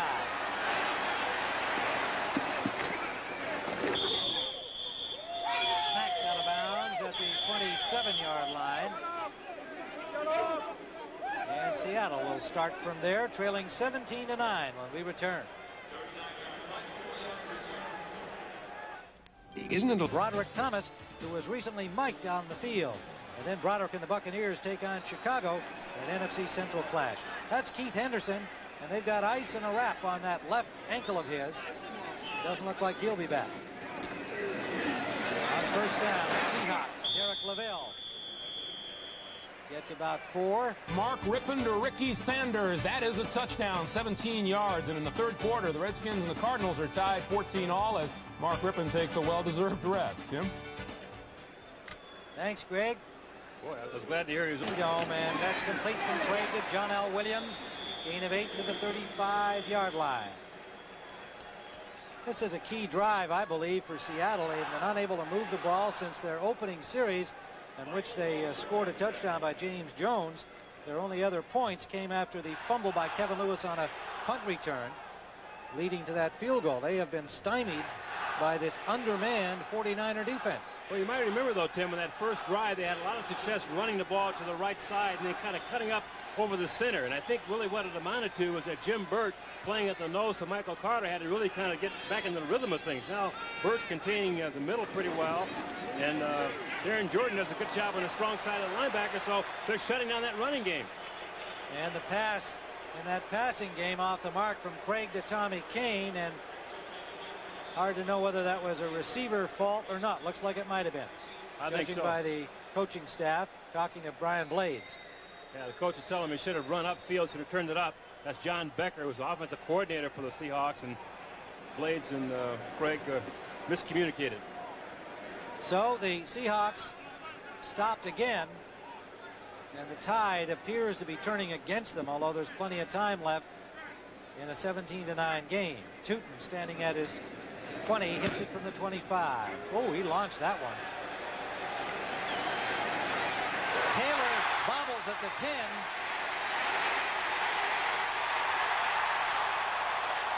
A flag for a face mask, it will appear. So the Seahawks shoot themselves in the foot again. Chris Warren made the tackle.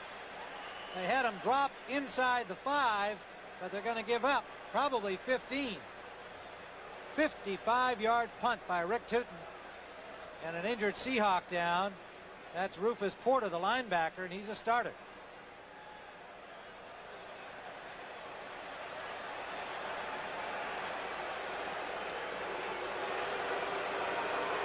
And they're marching it off. Personal foul. 15-yard face mask on number 42 defense. 15-yard penalty. First down. Warren gets the face mask penalty. What a shame, Tim, because Seattle has everything. Again, Taylor bobbles the ball but keeps his eye on it. Now here comes number 42, Chris Warren. He's okay here, but now he grabs the face mask. So he's swinging him around by the face mask. That's a big 15-yarder. So the Seahawks, who had the 49ers deep in the hole, like you said, shot themselves in the foot once again. Rufus Porter still being attended to, and with this timeout on the field, let's go to Greg Gumbel in New York for another update. All right, Tim, in Anaheim, watch Chris Miller of the Atlanta Falcons, the 9-yard bullet to Michael Haynes. It is 31-7 Falcons. Not only does victory put the Falcons atop the NFC West, but it eliminates the Giants from postseason play, Tim. Wow, a double whammy there indeed. In Atlanta, the surprising Falcons in many ways. I don't think anybody around the league thought they'd wind up having the kind of season they're having now, Irv. And they struggled in the beginning. They'd have a big game, they'd look great, then they look terrible the next week, but they have been hot lately. Yeah, we had them a couple of times early in the season. That was our impression of them. If you happen to catch them on a day when they were hot, they're a great football team, but the same players, the same team can come back the next week and stink up the place. But apparently Jerry Glanville's has them now playing on an even keel. En route to a 9-5 mark, assuming they go on to roll over the Rams, who continue to struggle badly. Rams will fall to 3-11. Porter is still being attended to.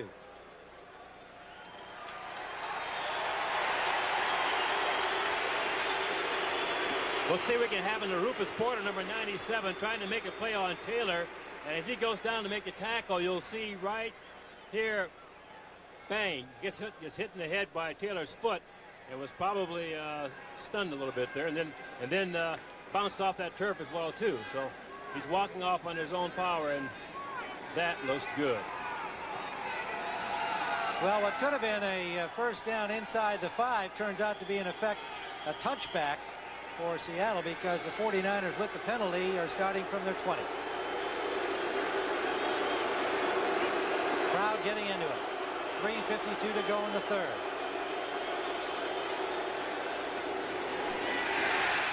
Carter, nowhere. Dexter Carter, now the full-time running back, with Henderson on the sidelines with an ankle injury. Bono, 19 of 29 passing.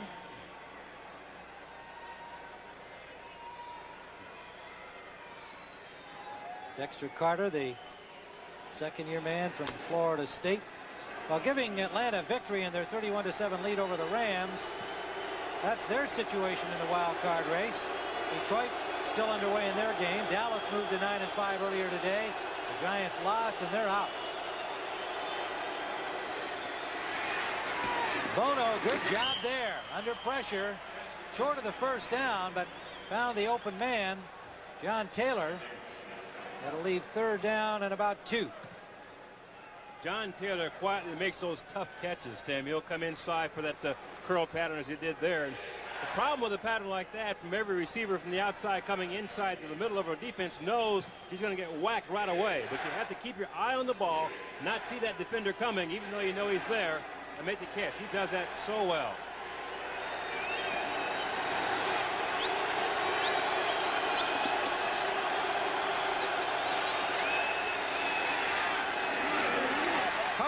First down, flag.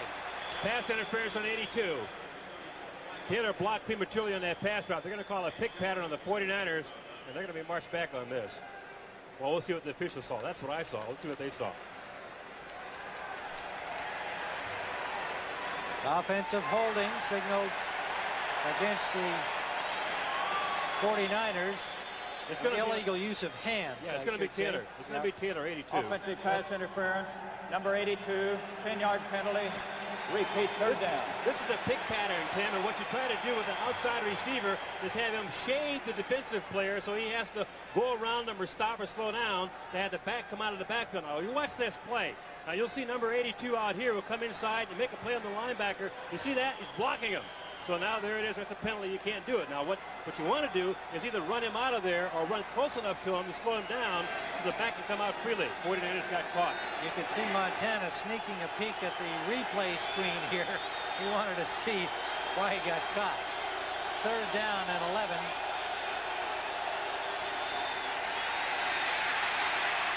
Loose ball. Bono still loose. Seahawks have it.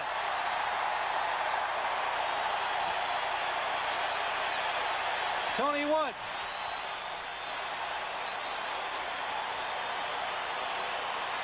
Flag down upfield. Possibility that they're trying to throw the ball with forward motion. So let's see how they sort this out. Seahawks came up with it. Bono lost it. Was he trying to get the ball forward with an incompleted pass situation? There is no infraction on the play. Fumble recovered, first down. Can you believe that? Where'd the flag come from? All right, there wasn't a penalty, but you can see the pressure put on Bono right now. The first guy to show up right inside Cortez Kennedy puts on there. He hits his arm, knocks the ball out of his hand. Now there's a scramble for it. And the Seahawks come up with a key turnover. Tony Woods, the man number 57, picking it up. You know, Coach Seifert told us the other day that there are times during the game where things ebb and flow.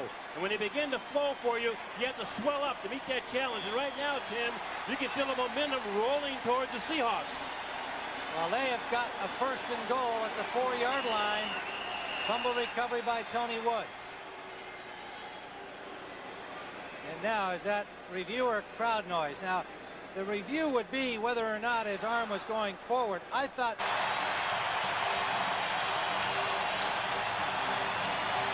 Nesby Glasgow, the man to knock it loose.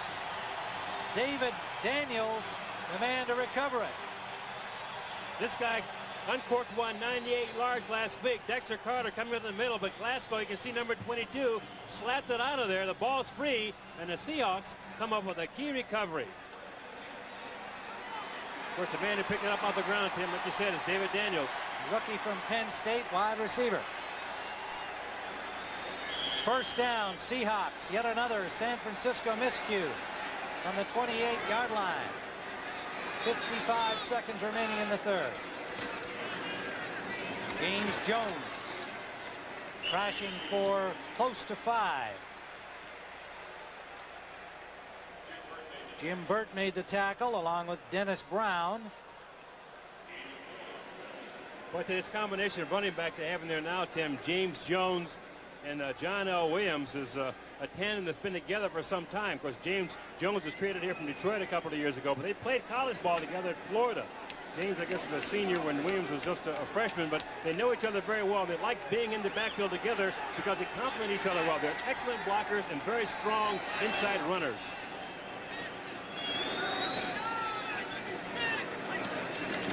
Two wide receivers left. They run it again. Williams this time inside the 20. A gain of about 4. It'll leave third down and a long 3 for the Seattle Seahawks as we have reached the end of the third quarter. With the score, the 49ers 17, the Seahawks 16. Our coverage continues after this message from your local station. You're watching this lead 17-16 as we open the final quarter. The Seahawks at the 49er 20, 3rd and 3. You talk about coaching strategy, Tim. When you have a narrow margin like this to try to support a lead, you want to knock the opposing team out of scoring range. So I would expect the 49ers to blitz here to try to knock Seattle out of field goal range. And Seattle, of course, will anticipate that. Storm incoming. Good job by Craig. Lewis Clark, does he have the first down? Yes. Craig had a double pump there. And he saw Clark open, sidearmed it to him, and Clark on his knees made the grab. Kansas City over San Diego. First down from the 15-yard line. Knocking on the door. Seahawks following the fumble by the 49ers. And John L. Williams takes it inside the 10.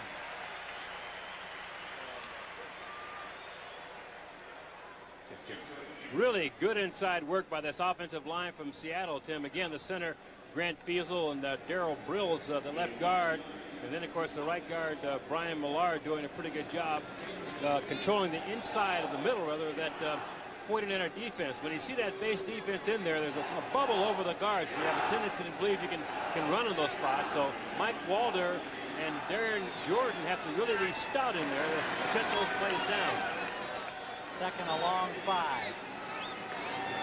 3 fumbles by the 49ers. 2 of them led to scores by Seattle. That is James Jones. Not much, maybe a yard. Johnny Jackson blasted in to disrupt the play. Number 40. And then Darren Jordan, the linebacker, made the tackle. So 3rd down and 5. 4 defenders come out, 4 new ones go in for the 49ers, who substitute freely on defense. And problem is today they don't have a lot of guys to do that with. With a number of injuries, 5 starters out of action. 6 DBs in on the 3rd down play.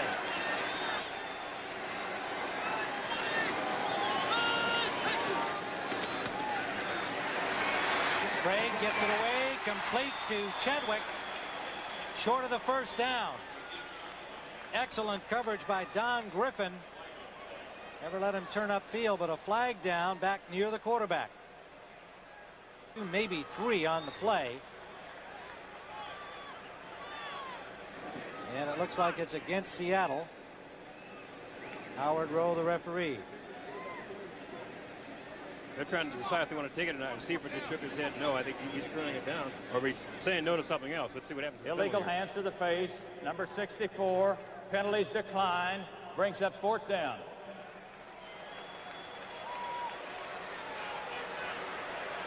So the penalty is declined. The illegal use of the hands to the face by one of the offensive linemen.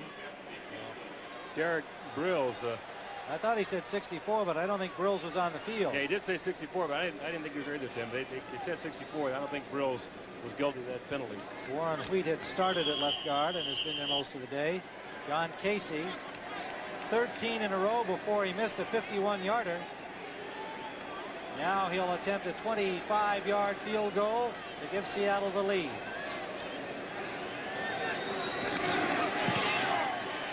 Yes. 3 49er fumbles leading to 3 Seattle scores, and the Seahawks go on top by 2. For Seattle. Dexter Carter from the 5, and a good tackle dumps him at the 17. Derek LaVille.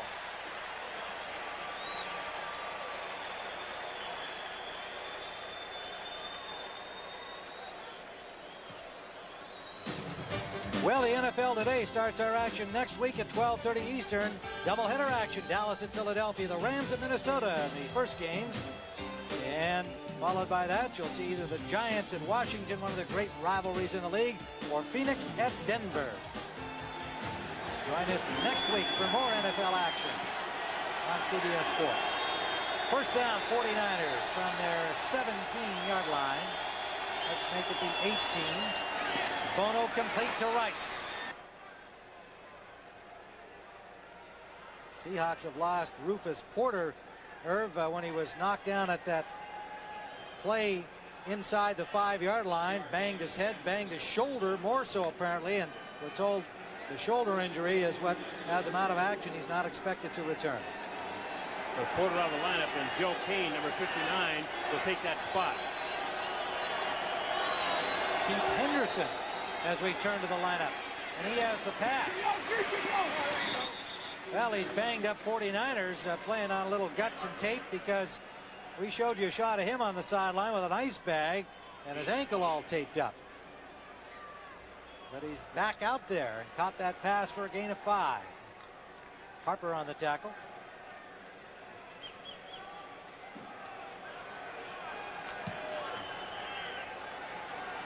Ball at the 35-yard line.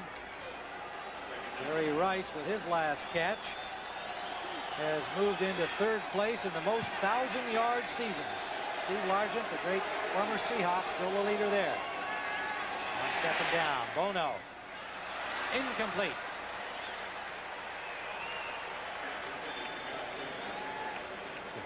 Intended for Taylor. Patrick Hunter had the coverage. Bono was seeing more pressure than he's had to live with for some time, Tim. Again, the variety of secondary coverages he's seeing out there have him tested, but look at that. He still completed 22 out of 33 attempts, 192 yards and 2 touchdowns, so that's not bad work.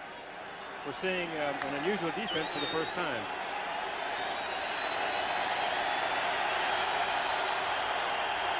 Big 3rd down for the Seahawks. Likewise for the 49ers. Tipped at the line, incomplete. Intended for Taylor.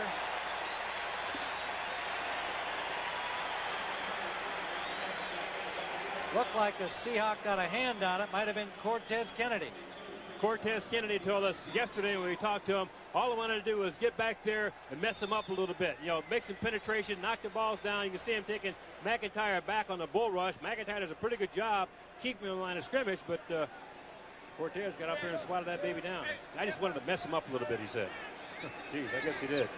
Seahawks defense does the job, protecting a 2-point lead. Prokop will hit it from the 25.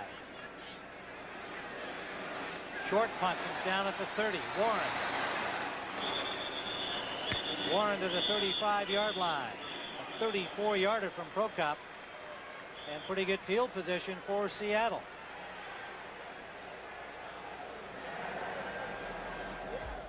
Seattle, good football game. 2-point margin. Seahawks, the home team, on top of San Francisco. 10:34 to go in the fourth. First down from the 35. Seattle. Craig with play action. Flushed. Flag down. Dumps it. Good catch by James Jones. Didn't get much. Well, he turned it into nearly 5, actually, but a flag down deep. Mike Waller made the tackle.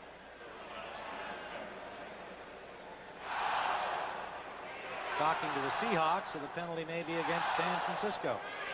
And it is. Defensive holding. Bill Romanowski, number 53, with the man they'll call it on. Holding, number 53 on a defense. 5-yard penalty. First down. Number 53, Bill Romanowski. There he is right there. See him grab. Oh, boy, does he have him ever. Travis McNeil, the tight end, trying to get out. And Romanowski grabbing the jersey, gets caught for a big holding penalty. But that's a good call for the Seahawks, though, because on first down, you think he'd run the ball, so they come in with a play-action pack. Lavelle. He squirts through for 5. Tim Harris on the tackle. Harris, the starter today for the injured Charles Haley. I tell you, that guy right there with the beard and the pen in his hand, Tom Catlin, is one of the most gifted defensive coordinators in the National Football League. I played with him years ago with the Los Angeles Rams. Matter of fact, Tim, he had a heart attack last spring. He's out on a scouting trip for the Seattle Seahawks down in Texas and had a heart attack in the lobby of a hotel. Had quadruple bypass surgery. The guy came right back. He's still working and loves every minute of it. Did the man. Second down and 6. Gunn Williams breaks loose. First down. What a lick he put on Dave Waymer when they met. Credit to Waymer for holding on, but he paid a heavy price. Let's listen to what that kind of contact sounds like.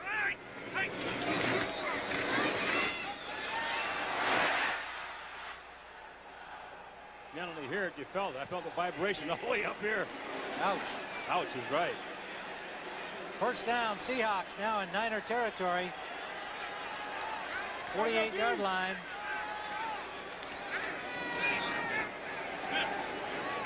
One setback. Now jumping off the wing comes John L. Williams, and they messed it up. Seahawks will be caught for delay of game. Took a little too long to get things set up.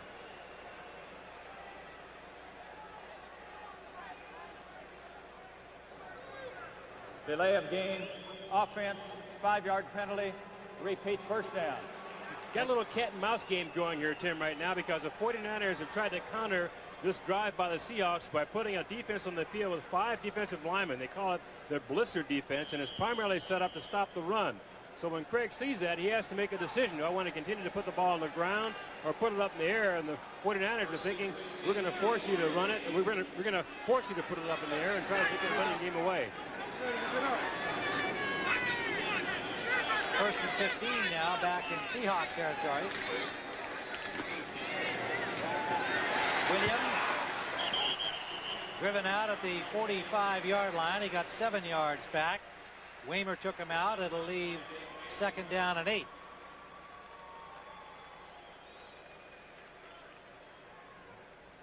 Williams had 52 catches coming into the game today. A very solid receiver, and you can see in terms of running backs catching the ball. He's number 2 in the league to Thurman Thomas, and we all know how good he is at it. Yeah, well, he's the total package. He's an excellent blocker, very strong runner inside. You can see has good hands to catch the ball coming out of the backfield. So this guy, even though he's carrying 231 pounds, does an awful lot of things for the Seahawks. 5 catches today and 62 yards rushing. 2nd and 8. Craig, he's got Williams, diving catch.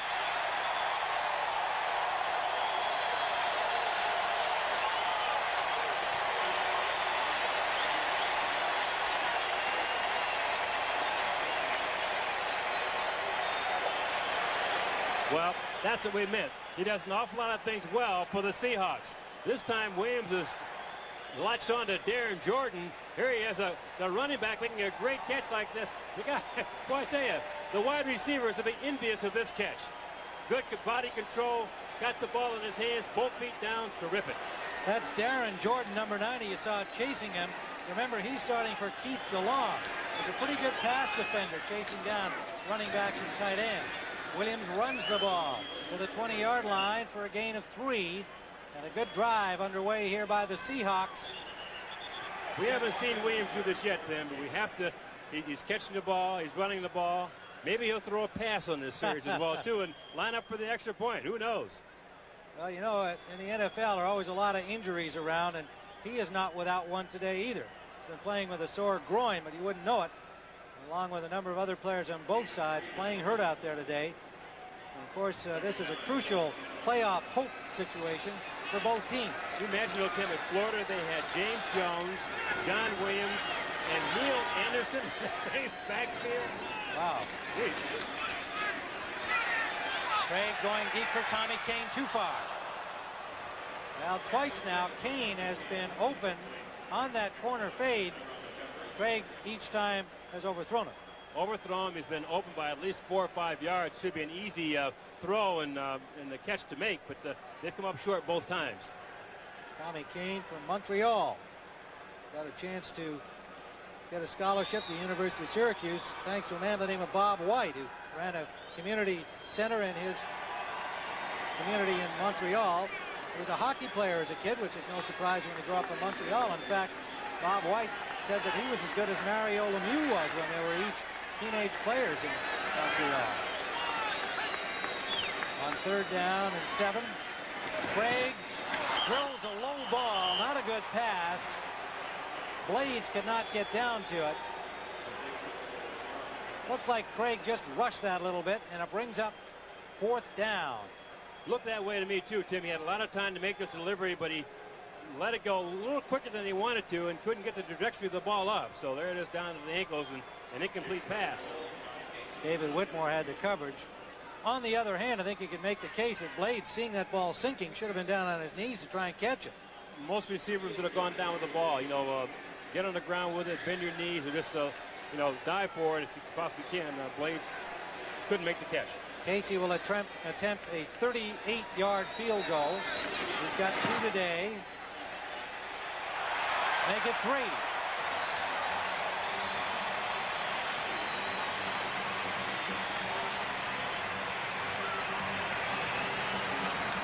So the Seahawks now lead it 22-17.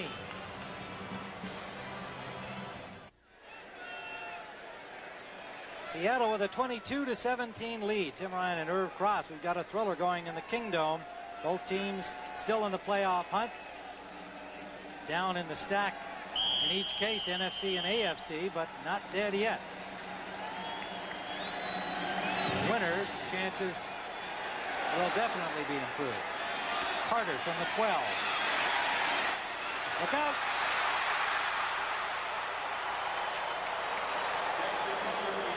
Whoa, a near breakaway. David Daniels able to get him out near the 40-yard line, or Carter might have been in the end zone. Well, when our football activity is completed, stay with us. Tonight on CBS, what's the country and western capital of the United States? Nashville? No. Branson, Missouri.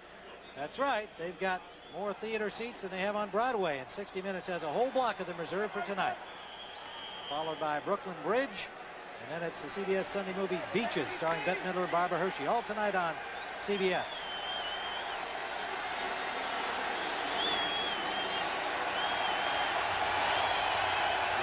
You'll be seeing 60 minutes, except those of you in the Pacific and Mountain time zones.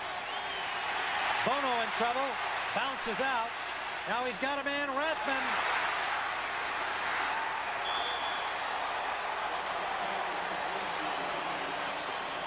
Tremendous presence of mind by the third-string quarterback, Steve Bono, on that one, Irv. 32 yards. How many times have you seen number 16, I'm talking about Joe Montana, do the same thing? Again, good protection, 2 tight ends in there to give him extra protection. The pocket collapses. Now, instead of pushing the panic button, he coolly rolls out of the pocket, finds Rathman upfield for a big play.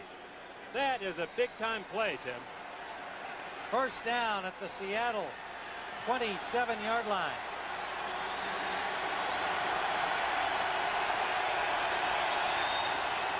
Henderson gets 6. Terry Wooden made the tackle, number 90.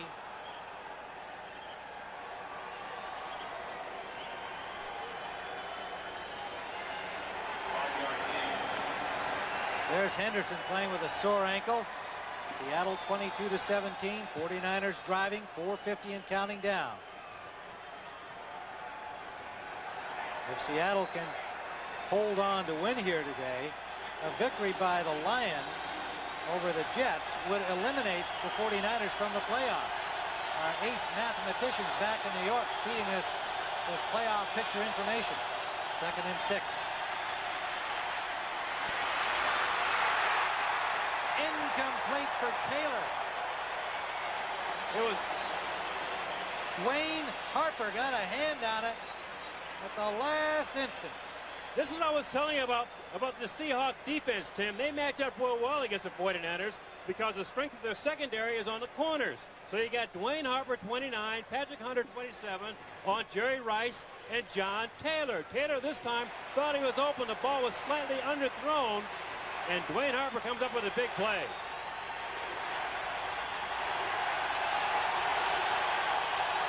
Third down.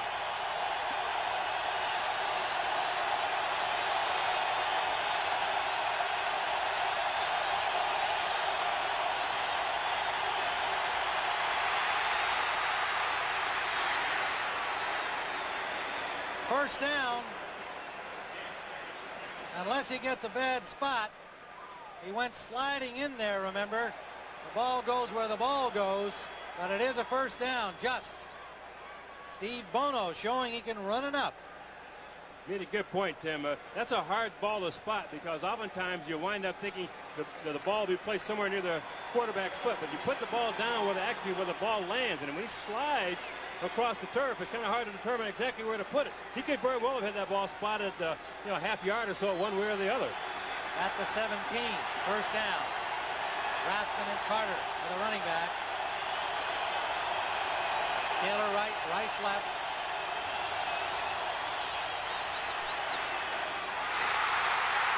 Interception. Joe Kane off the fingertips of Carter.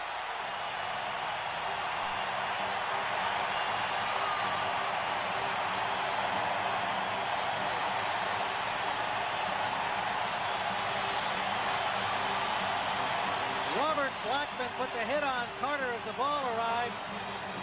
Joe Kane came up with the ball. Joe Kane's playing his right linebacker spot, primarily responsible for the hook area. He's deep there. Carter has the ball swatted out of his hands, and Kane has come up with the biggest interception of his career. 4th turnover by the 49ers. Not the style of disciplined ball that George Seifert expects from his troops. This guy, Joe Kane, Tim, has spent most of his time playing on special teams. He was only in there because Rufus Porter, the starter, was out with a shoulder injury. On first down, Seahawks keep it on the ground. John L. Williams with 3:20 to go. A 22-17 lead.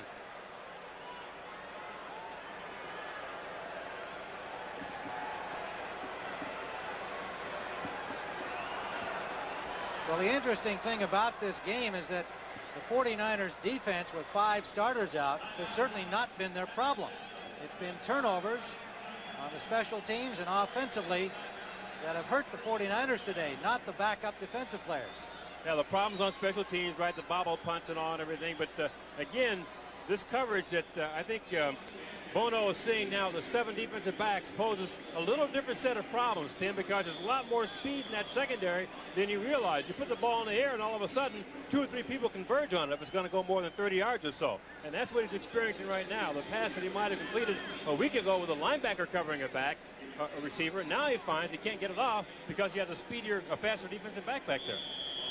A little commiseration you saw there from Joe Montana to Bono. 8 consecutive times they've been in the playoffs, the longest active streak in the league, and that's in jeopardy now. The loss here today will eliminate the 49ers if the Lions win, and they have a handy lead. On 2nd and 10, James Jones, well, we'll call it 2nd and 9. Jones got about 4, and Tim Harris made the tackle. So that'll leave 3rd down and a long 5. If you're in the Seattle Seahawks huddle right now, you're saying, let's run the ball, control the clock, run time off of this thing, and get out of here with a victory. If you're on the other side of the ball with the 49ers, you're saying, take the ball away, set up an easy score for the offense, or take it in ourselves as a defensive team. Well, this is huge here for San Francisco. They got a passing down. Virtually have to stop them here. 2:38 and ticking. Craig sidearms it for Blades, incomplete. Good rush by the 49ers. They had the heat on. Pierce Holt, Dennis Brown. Roberts coming from the right side as well. Again, Tim, the guy on the left side, Tim Harris, is down on the 3-point stance and put the pressure on first and forced Craig to move. And when he'd been to move to his right, he had to speed up his delivery and threw an incomplete pass. Of course, Pierce Holt is having an outstanding year. He came into the game with a pinched nerve in his neck and played right through it. Rick Tootin will punt it from the 6-yard line. It takes a Seattle bounce. Taylor handles at the 28 and dropped immediately by David Daniels.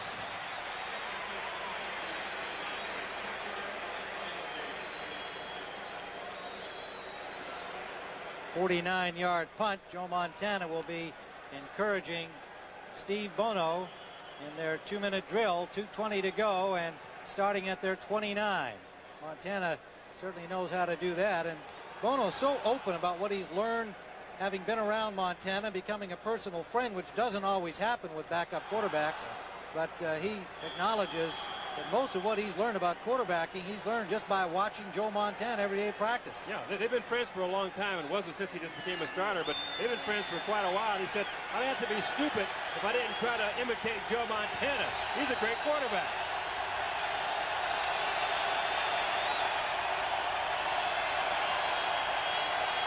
Short drop, almost picked out.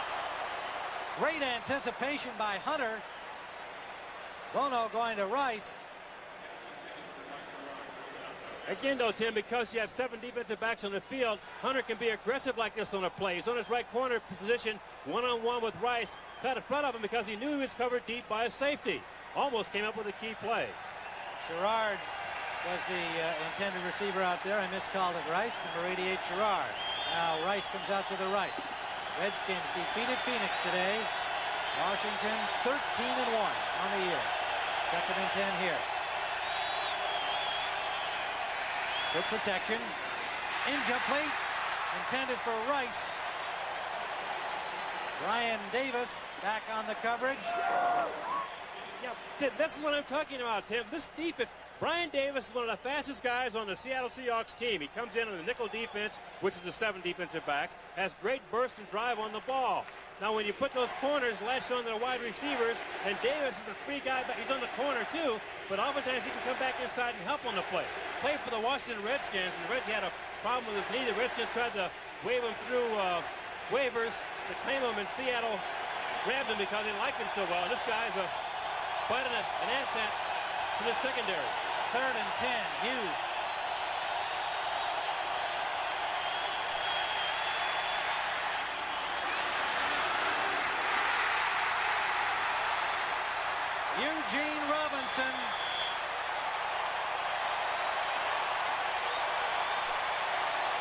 at the Seattle 31.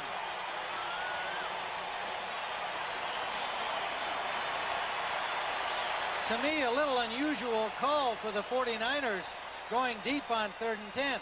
Yeah, you had a lot of time. You still have over 2 minutes left to go in the ball game. Here he goes for all of it. But you see how well Brian Davis runs, 34, stride for stride. And number 41, Eugene Robinson, from the safety position, was playing center field. You throw the ball 35 yards upfield, a good defensive back can go from the middle of the field to the sideline. Robinson walked over there and picked it off without any problem. Well, of course, if they hit it, then you say, what a great call. But you got to wonder with a 4-7 defense that we've been describing to you all day, 3rd and 10, you're trying to keep a drive going with ample time left. What are you going down there for? 1st and 10, 31. Seattle protecting now a 5-point margin. Running the ball is James Jones. It's up to the 49er defense to get the ball back. We're at the 2-minute warning.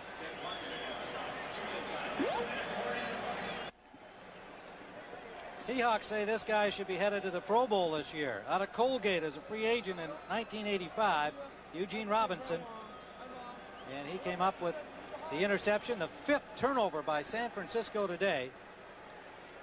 Steve Bono finding out what life can be like when you're not winning. A 3-1 starter coming into the game today. And running into this 4-7 defense against the pass from Seattle. A number of problems for him. 2nd down, Seahawks. 1:58 to go. They lead it 22-17. Williams about 2 yards out the right side. 49ers burned another timeout. They have 1 left. And if they can stop them on this drive, they'll have a shot at getting the ball back.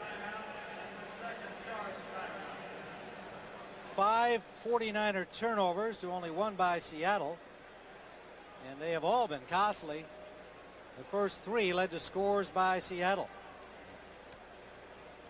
In 7 wins, they turned the ball over only 8 times. And look at that, Irvin, 6 losses, 16 turnovers. Yeah, well, that's why they lost. When you give the ball up in favorable field position for the opposing team, you're just simply digging a deep hole for yourself. And the 49ers today had all sorts of problems putting the ball on the ground. Muff punts.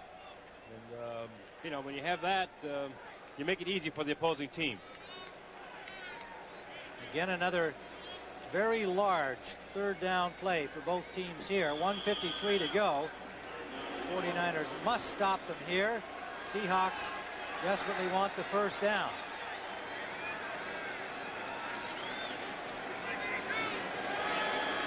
Niners stopped them last time in this situation. But they wound up popping up the intercept. And Williams has stopped on 3rd down. So San Francisco is going to have the ball back. Here's Holt, made the tackle.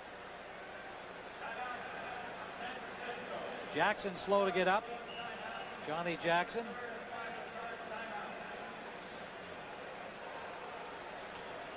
Quick look at the rest of the scoreboard from this afternoon. New England outlasting Indianapolis. Another defeat for the lowly Colts. Washington, home field advantage they'll have in the NFC. They move to 13-1. Atlanta now in 1st place in the West Division of the NFC. 31-14 over the Rams. A major disappointment this year. Raiders leading Buffalo 27-20. That looks like it's going to the wire. 4:40 remaining still in that game. Some 49ers fans, we saw them in hotel lobbies around town. Quite a group came up to cheer on their 49ers here in Seattle, up the Pacific Coast. 4th down, Tootin will hit it from the 25. Bad punt.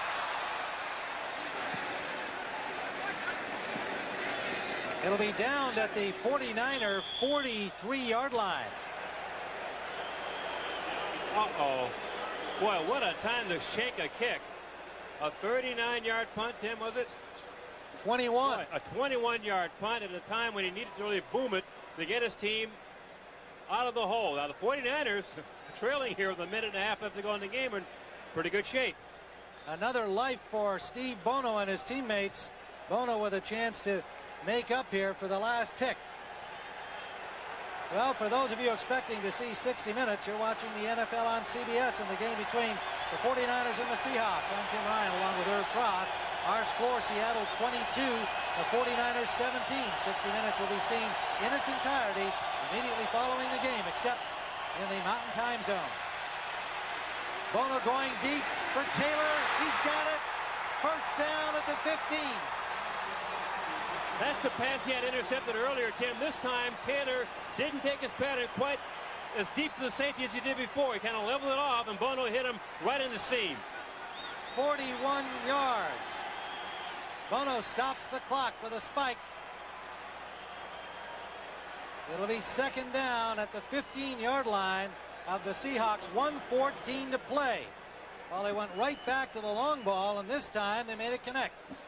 They got it that time because when Taylor ran his pattern, he sort of leveled it off and didn't go inside to the safety. We'll take a look at it. We get a chance to take a look at the chalkboard here as we come up here. But number 82, you'll see us out here. When he runs his pattern, he kind of levels it off on the hash mark instead of taking it closer to the safety.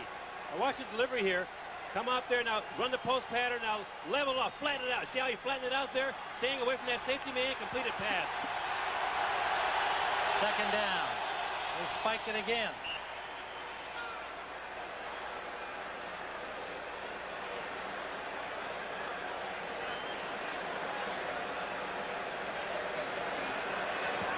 I don't quite understand why he threw the ball on the ground for the second time, Tim. Well, there had to be a miscue there that Bono decided to do that. Yeah. Now he's got two more shots in the end zone from where he is. But that to me was an unusual play on his part. Brent Jones apparently wasn't out there ready to go on the play. We're not quite sure what happened, but he opted to just throw it down. Now it's third down. Touchdown. Taylor.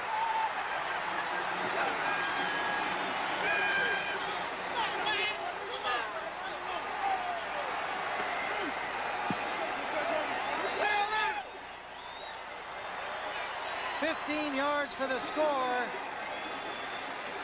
Steve Bono bounces back from the interception on the last series with a long strike to Taylor and then the touchdown throw. And the 49ers go on top. There are flags in the end zone for action following the play. Taylor took a real shot after he had the ball in the end zone from Eugene Robinson. Number 84 on the offense. After the score, will penalize 5 yards on the kickoff. Touchdown. They called the penalty on Brent Jones. Apparently he was the one who mixed it up with somebody. Well, I think he was probably objecting to the hit on Taylor after he had the ball for the touchdown. Well, Taylor's hit was a legal hit. It was a vicious hit, but it was legal. Bono, his third touchdown pass, as the point after from Kofer is good.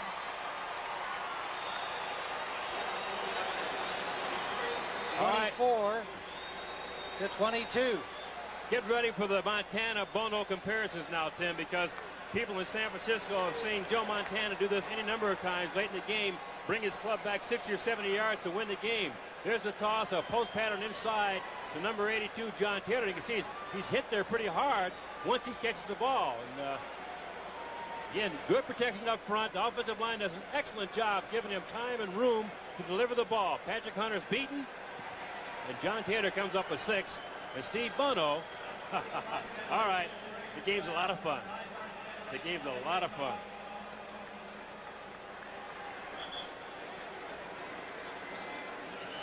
Well, Chuck Knox, can't believe it.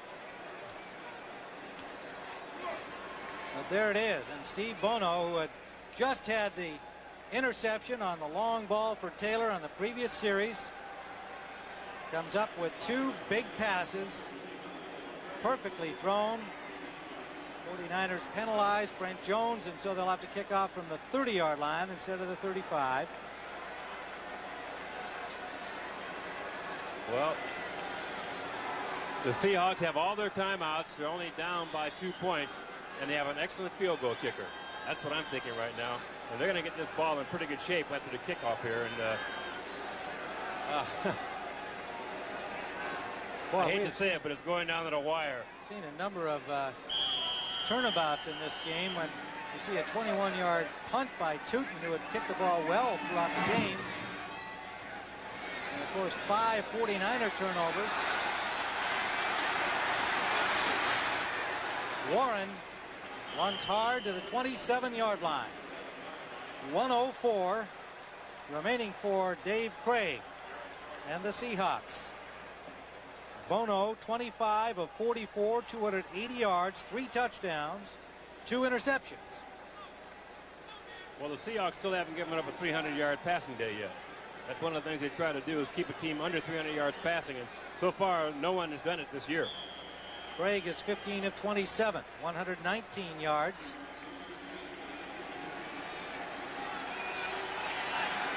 And he's got to get his team upfield here with a 2-point disadvantage into field goal range.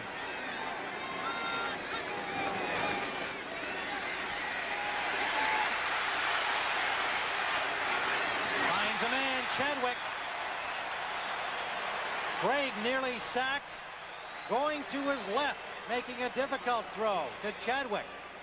Short of the first down, but out of bounds. Clock stopped at 56, and they're at their 35-yard line. Chadwick was an acquisition from the Detroit Lions, and the Seattle Seahawks still can't quite understand how they got him. But again, the pressure's put on here inside. Craig flushed out of the pocket, picks up Chadwick coming across the formation. Now, what the Seahawks, I think, are thinking right now, Tim, is field goal. If they get the ball down to the 30-yard line, they have a pretty good shot at 3 points. So they're only about 35 yards from that. Casey, who had 13 field goals in a row until he missed a 51-yarder here today.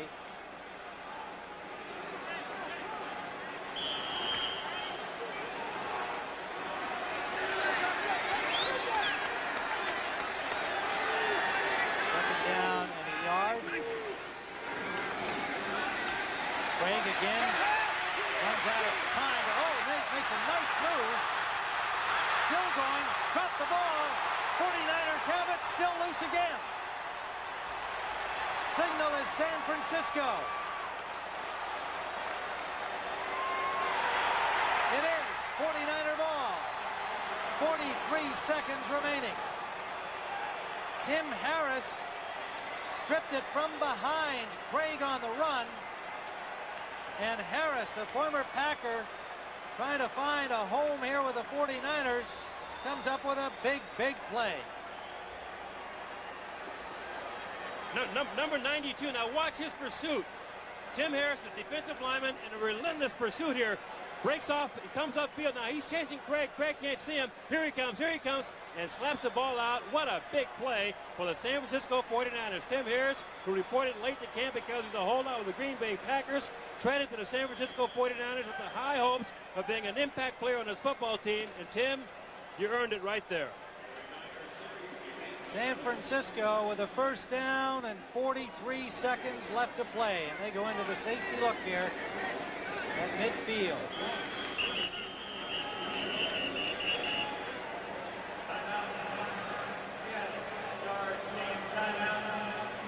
Well, we were kidding David Craig about the career fumbles by quarterbacks because our commentator Dan Fouts at CBS was tied with Craig. Craig had tied it up, and we were just having some fun with him, but what a place to pick it up.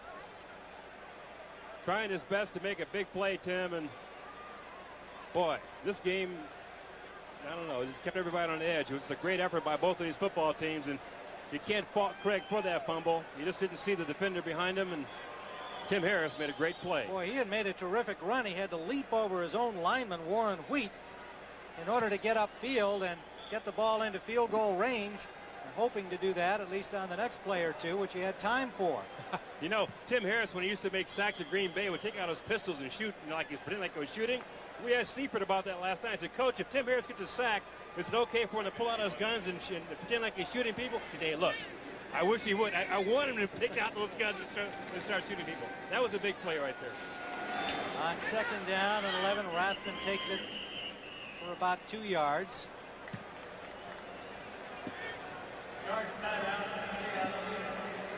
Well, the victory by the Atlanta Falcons today, 31-14 over the Rams, puts them into first place in the NFC West. The Giants lost to the Eagles, and the Super Bowl champions are out of the playoff tournament.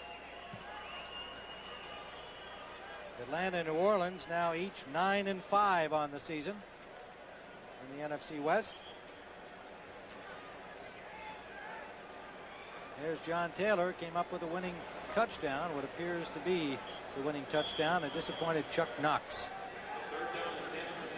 A seesaw battle today. Tonight on CBS 60 Minutes, followed by Brooklyn Bridge, the CBS Sunday movie Beaches with Bette Midler and Barbara Hershey, all ahead tonight on CBS. That is Harry Sidney breaking loose all the way down to the 17-yard line. Icing on the cake for the 49ers.